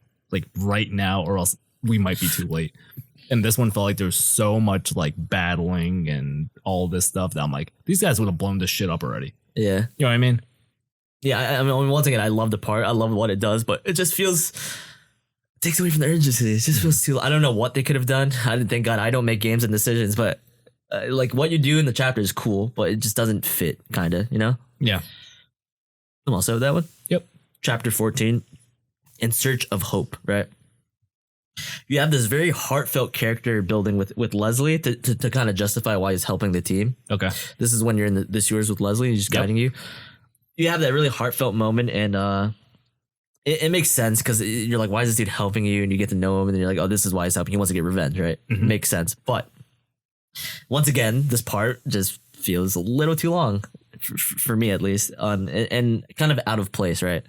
Because it's like just like Roche, I think he's a cool addition to the game, but this part kind of comes off like a little bit awkward, just because you get this fulfilling moment with him, and then he's like gone for the game, right? And more, I would say, a little bit less awkward than Roche because he's in for that one chapter. You see him throughout the game here and there, and he has this one heartfelt moment. You get him, he dips, and then you kind of move on with your life. And I mean, maybe that's the best they could have done. I mean, I enjoyed Leslie's. I really like Leslie. It was cool. Maybe they're just setting up for the next part. Yeah. I don't think that's the last we see of him. No, both of them, Roche and Leslie. But I think the hedgehog pie bit was kind of, it was funny and it was cool, but he ran away for so long. Yeah, you know what I mean? So long. That's what I mean when it's a little too long and out of place. I think they could have did the heartfelt moment, maybe a little bit differently or something. Yeah. I don't know. It was a great reveal though. Him finding the quote unquote key, and it was just like, that's not a key, dude. And he's just like, God damn it. He's like, he didn't want to. It was my wife's. Like, yeah. That's a good moment. Yeah. I like Leslie a lot. He's Noctis. All right, chapter 17. You ready to move on? Yeah.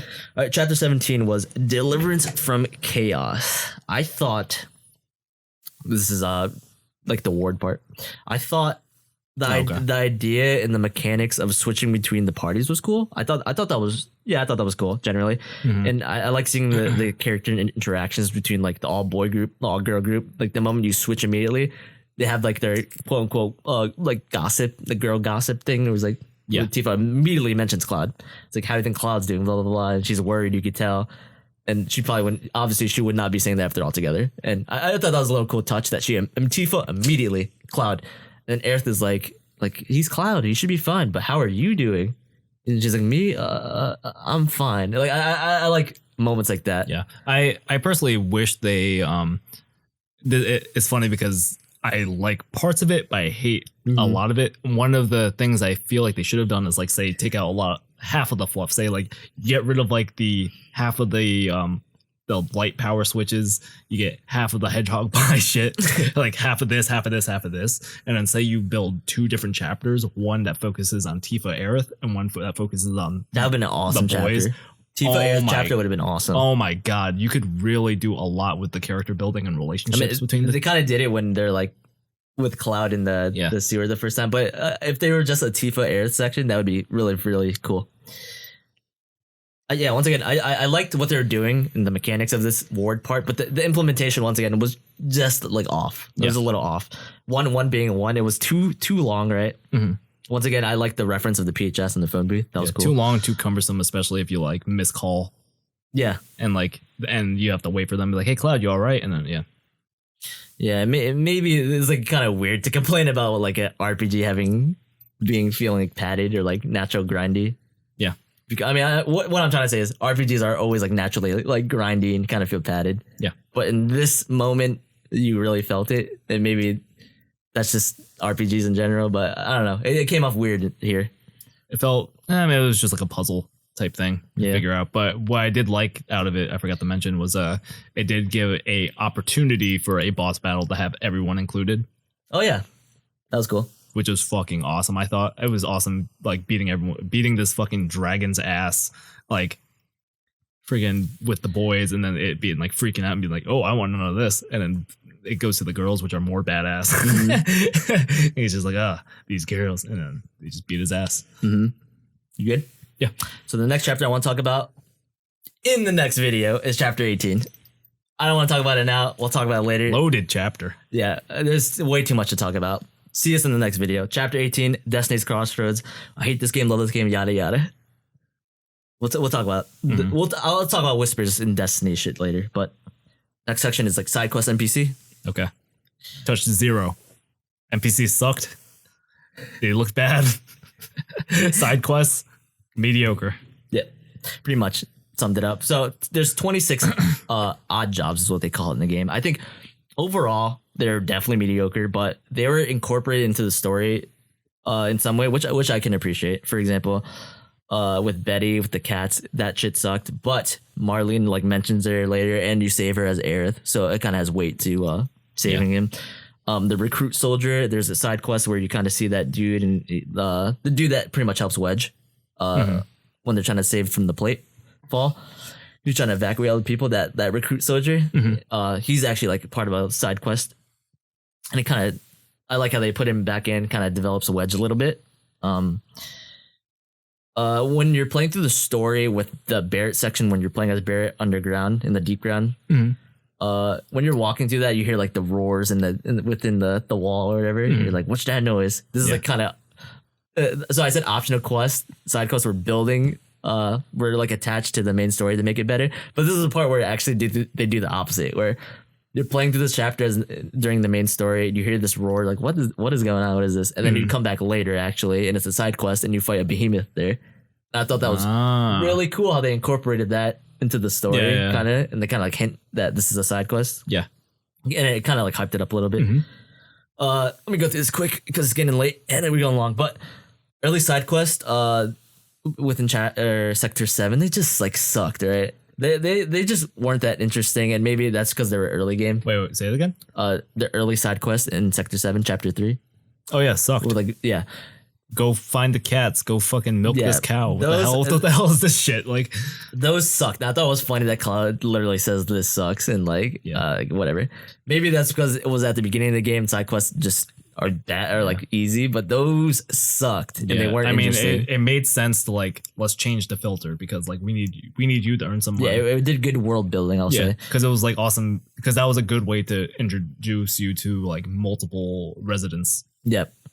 So during this, you see Tifa's and Cloud's relationship pretty much during these sections, and also a mix of Platefall, like you were saying, more impactful when you have to evacuate everyone. You're like, oh shit, I remember doing this for them, or like seeing them in this way and all that stuff. I mean, yeah, collecting cats. It took 3 minutes, but it just like it sucked. It could have just been like a cutscene where you walk by and Betty's like, man, la la la la, and then you like help her, and it's like a quick cutscene, and then that's it. You know what I mean? Optional cutscene, you just walk by it or something.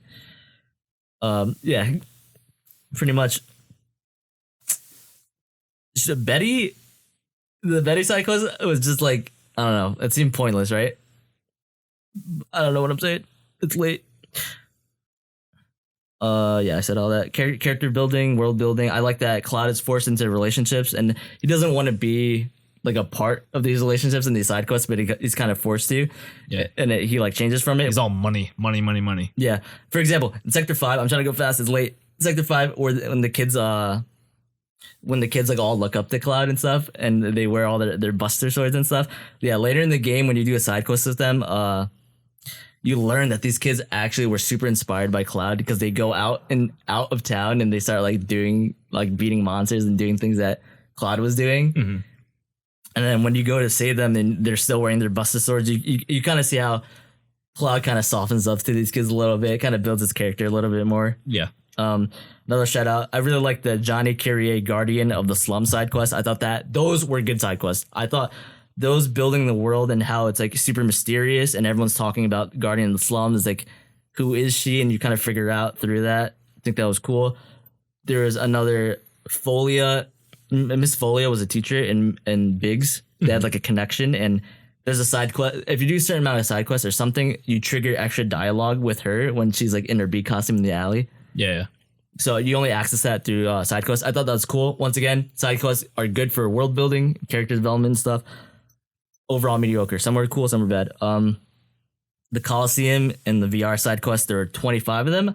I thought they were awesome, but one, I wish they were a little bit more challenging and maybe more of them. And maybe I'm just spoiled because Kingdom Hearts 1 Coliseum was like so good. So good. But I just thought I'd throw that there. I thought those are awesome. Definitely could be expanded, and I just wanted more of it.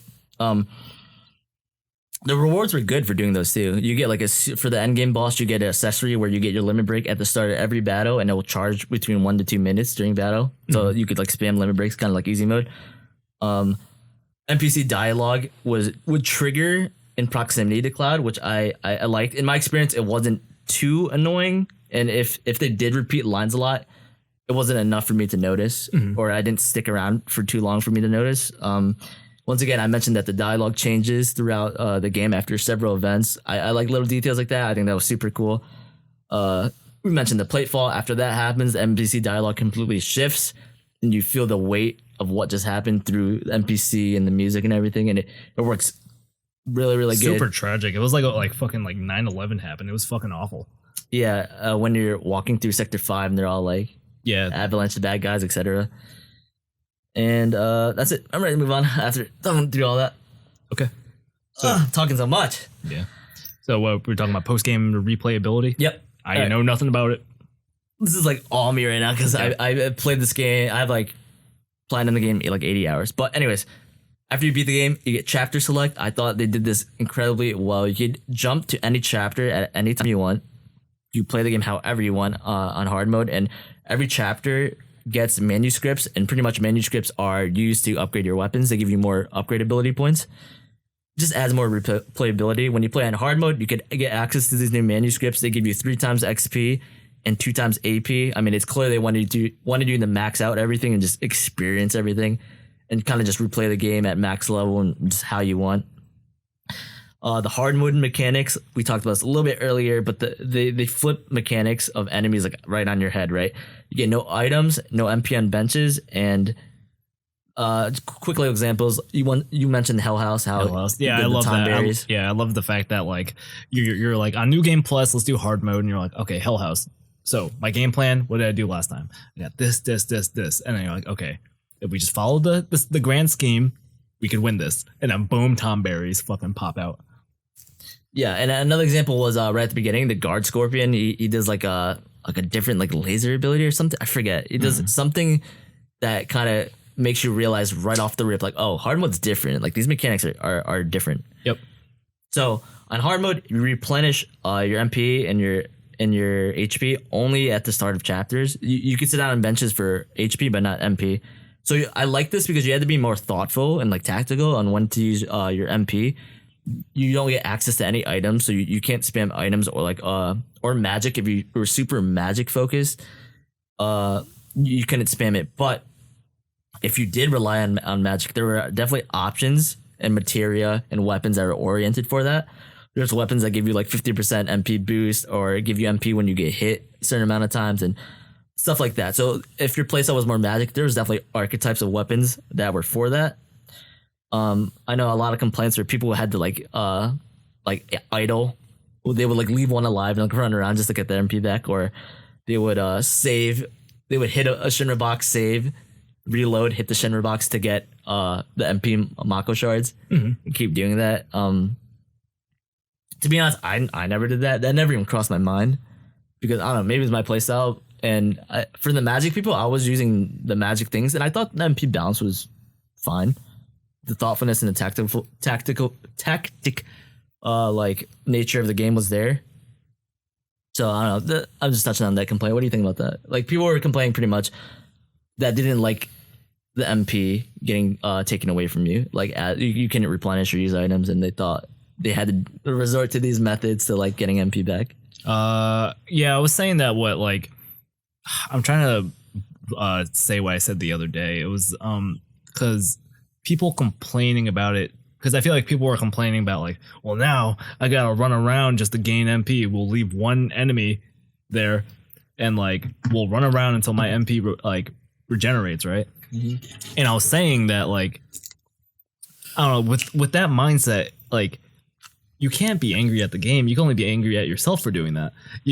It's not like I never did it. It's not like you're in a battle, right? And then we're trying to.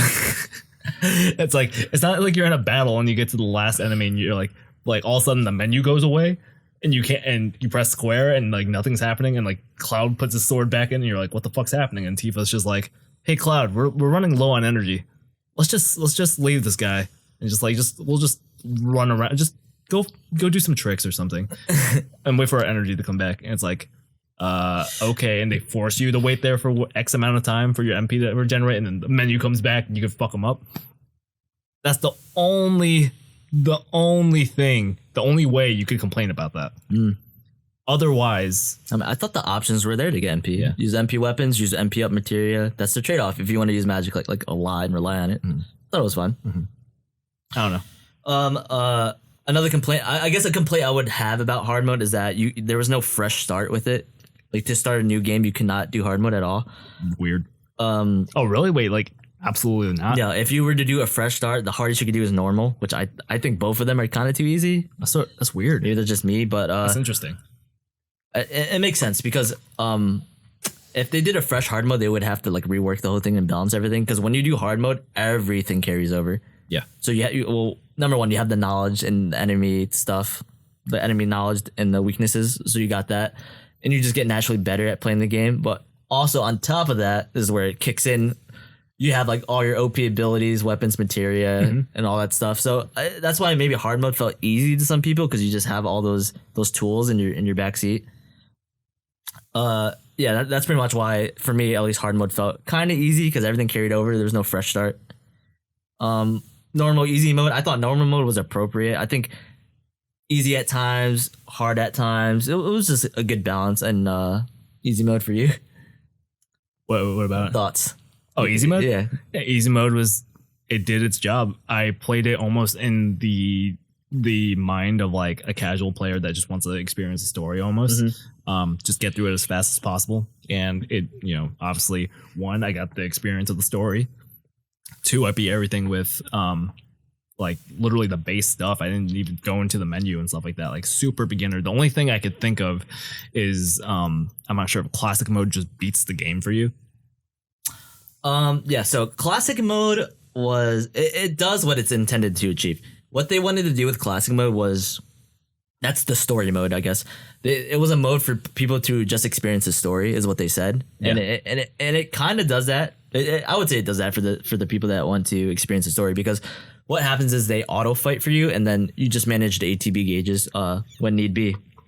And people were saying they wanted to do classic mode on harder difficulties, and maybe they should have put a setting for that. But I don't know. In my opinion, I feel like the game would just be too easy still, and it would just take a bit away from the combat experience that they clearly designed the game to be around. And once again, maybe there should be a setting, but I don't know how I feel about that. I don't know. I feel like I think a lot of games should include a mode where literally people that almost have zero experience with games could jump in and experience this beautiful story. Mm-hmm. So I don't know. Pretty much the complaint was, I wish I could play classic mode on hard or whatever. Fair enough.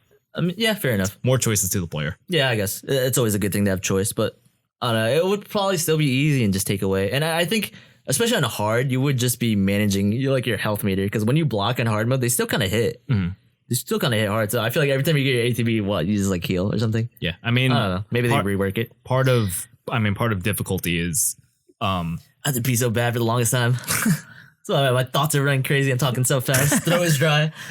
A part of difficulty is literally having so much of your brain power work towards certain things. You have to think health, ATB, damage. How am I going to beat this guy? Stagger, all that bullshit. You know what I mean? Mm-hmm. Anyways, that's all I think. That's all I gotta say about just difficulty settings. Next, we just our closing thoughts, right? Yeah. You want to go? Yeah. I mean, this game is probably one of the best games I've played in recent times. I was deeply surprised by it. I really played this game thinking, yeah, you don't really play games like that either. No, he just hasn't been playing games in general lately, and long games is what I mean. All I play is indie games. I've been playing Animal Crossing, at least as of late. Yeah, just small like Street Fighter is nothing too deep. It's you play a match online. Just that's hop in, hop out. Yeah, exactly. And yeah, this game was super surprising in the way that it just dealt how to do a remake. This was just one of the, I don't know how they managed to fucking do what they did with this goddamn game, from the story beats to the combat to literally everything we just talked about in the past almost 3 hours. Really? Yeah. Jesus. It's amazing. A lot of it does come from the fact that they did something fucking crazy with the end, which you'll have to see in the next video. Mm-hmm. And I'll go more into that, because it's just, I love how this game is they took the best parts of the old game and did away with the bad and added their own good. Mm-hmm. And somehow with the ending, right? In recent times, I can't think of any other game that has got people talking like this. You know what I mean? Yep. People are talking, making theories, and they're this game is a conversation starter. Mm-hmm. I'm happy to be a part of it, and the conversation to be had. Yeah. And honestly, I wish this video was just this game is good. Go fucking play it so we can go to the next video. Yeah, I'm excited to talk about. Because the next video is the one I'm excited about. Yeah, we're gonna have some fun with that. Mm-hmm. Closing thoughts for me. Well, generally the game is long, right? I feel like you definitely get your money's worth. The game is super long. I finished within 51 hours and 30 minutes. I platinumed it within 79 hours and 30 minutes. For reference, in the original, I finished Midgar 5 hours on the dot. I finished it at 31 hours, and I platinumed it at 36. And I said, if FF7 OG never came out, then and this game was if Remake was FF16, right? Yeah. If this was FF16, I don't think people wouldn't have felt as offended and said this wasn't a full game experience, because people are saying since it's broken to apart, it's not a full game, it's not worth $60, whatever. And granted, if you feel that way, you feel that way. But I feel like if FF7 OG wasn't a thing and this was FF16, people would be like, where's the next one? You know what I mean? Yeah. People wouldn't feel like betrayed, if you will. I don't think. Yeah. Obviously, we can only speculate, right? Yeah. But imagine if this was Final Fantasy 16 and it just said to be continued in part 2. Mm-hmm.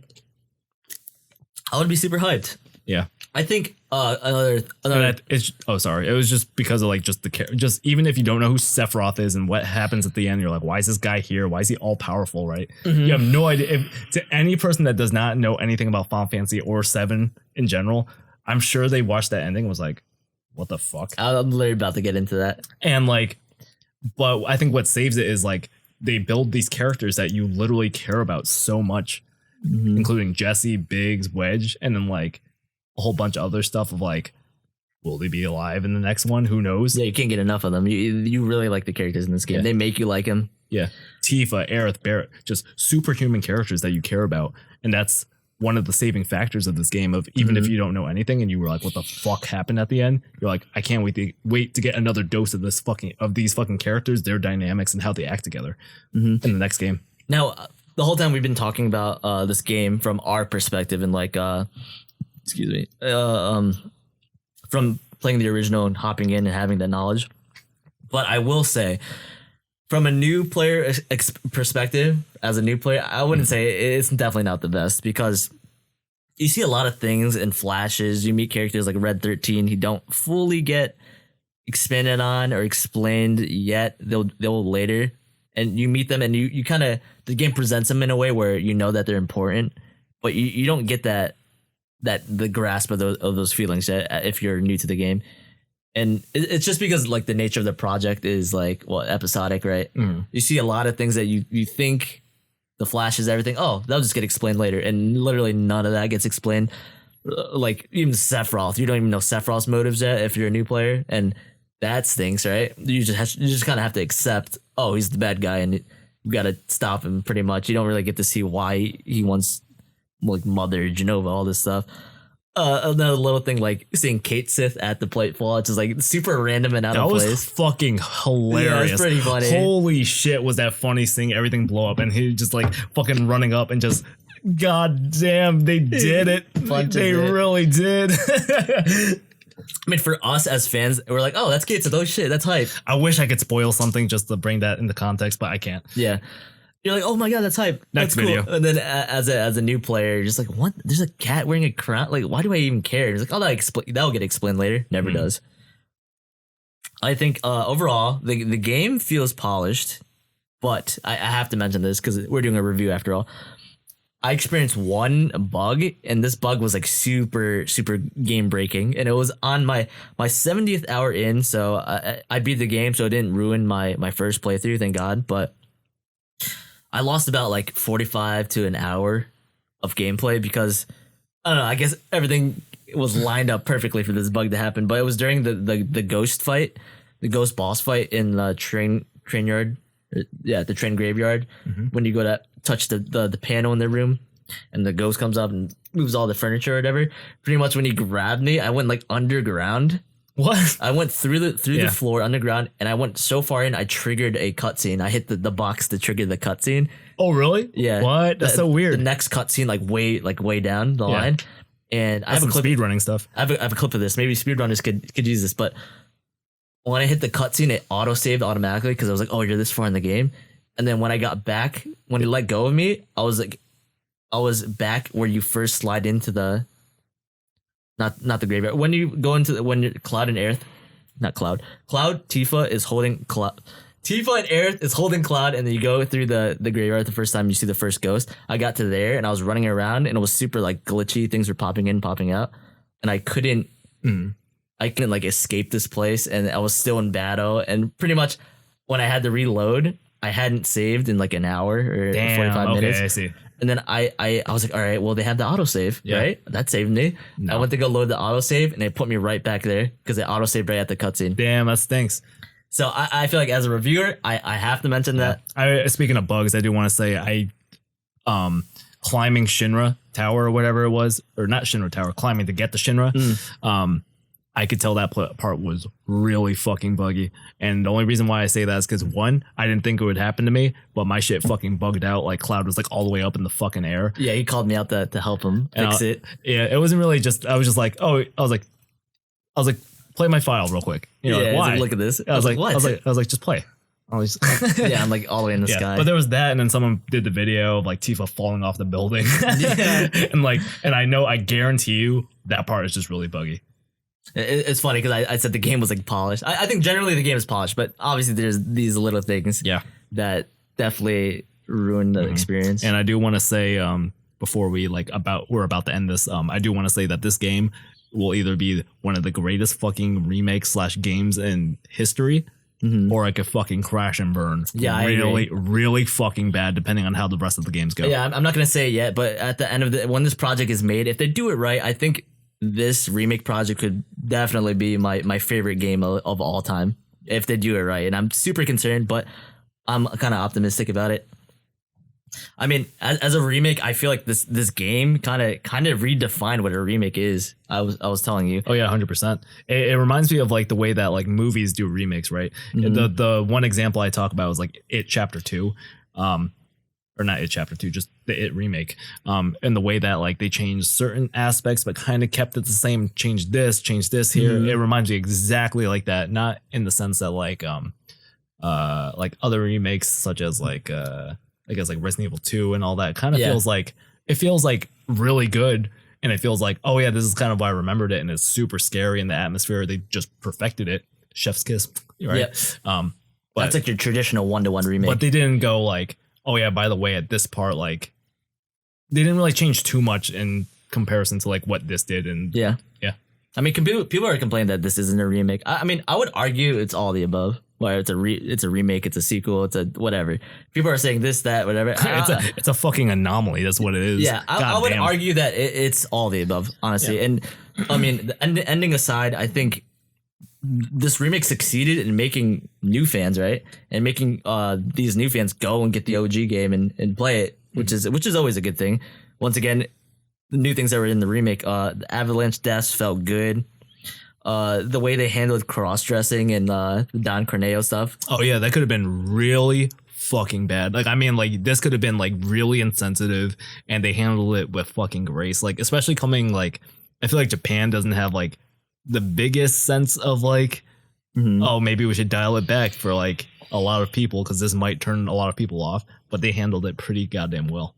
Yeah, same thing goes with the earth slap they removed, which I always thought that felt kind of weird in the OG, if you remember that. I do not. It was on top of the pillar when Sang gets earth, and the helicopter pulls up on top of the pillar and like earth, and he like slaps her. I was like, that kind of felt weird. I think maybe because I just replayed it after playing the remake, but once again, this game is causing conversations for better, honestly, because everyone's it's talking about it. Why I love though is that depending on where this game goes, and especially this part, this game is going to be talked about for a long time. Which is good because I think another 20 years. Yeah, people are just gonna keep breaking it down, find new things every day, right? They got the Ultimate coming out and breaking it down every day. There's new information coming out 24/7, and I think if the game were 1-to-1, like we wouldn't be talking about it as much. It'd just be predictable. Oh, that was really good. That was cool. Kind of like RE2. Yeah, that was really good. That was cool. I like that. I was 1-to-1. That's about it. But yeah, the fact that this game went fucking bonkers at the end, it's giving everyone something to say for the better or worse. And I fucking love it. I'm here for it. I love games and anime and all that good stuff. Yep. So I could talk about it. And that's what this game kind of gave us. It gave us a conversation, another one. I was also my second playthrough like completely opened my eyes because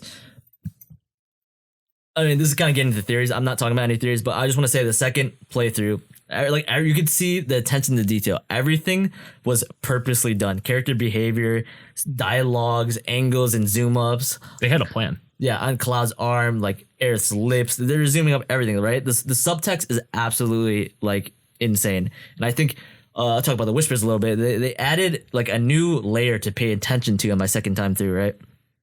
The game feels like a premeditated attack, dude, because like, so pretty much the whispers general surface level, they're preserving the original timeline of events that will eventually happen or did happen in the OG, right? For example, when the Whispers shake up some parts, they give Cloud a nightmare in order to make him sleep in, so he doesn't wake up to protect Sector 7 from the Whispers and like save Jesse from getting hurt. The Whispers hurt Jesse, so Cloud could go onto the mission in Reactor 5. Go do your thing, and meet Aerith in that mission. The Whispers block Cloud, Tifa, and Aerith from getting to the pillar on time, because if they do, they could potentially save everyone. They prevent Hojo from revealing Cloud's identity when he's like, "You're not a soldier, you're blah."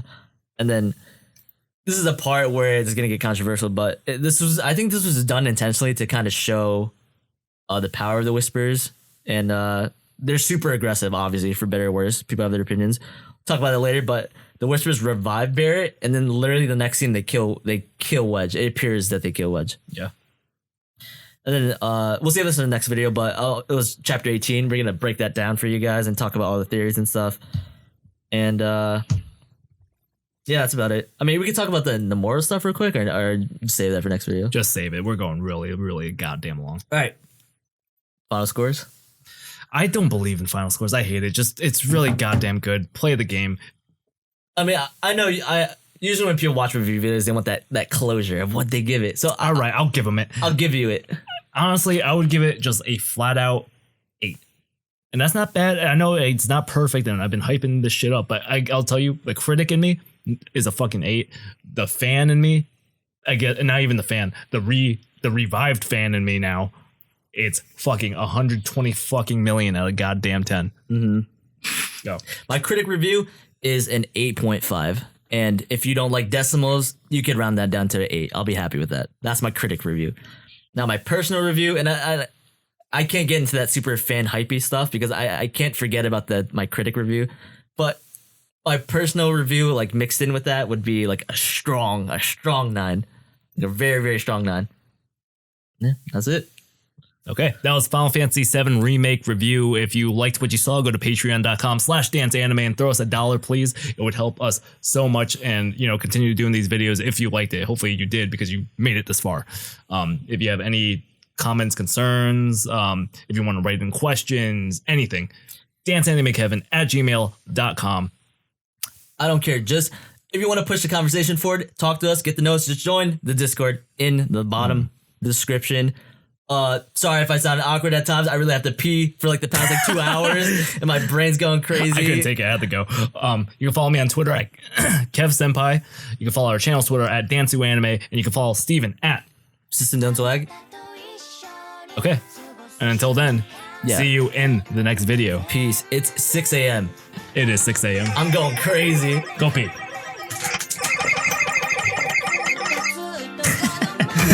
God.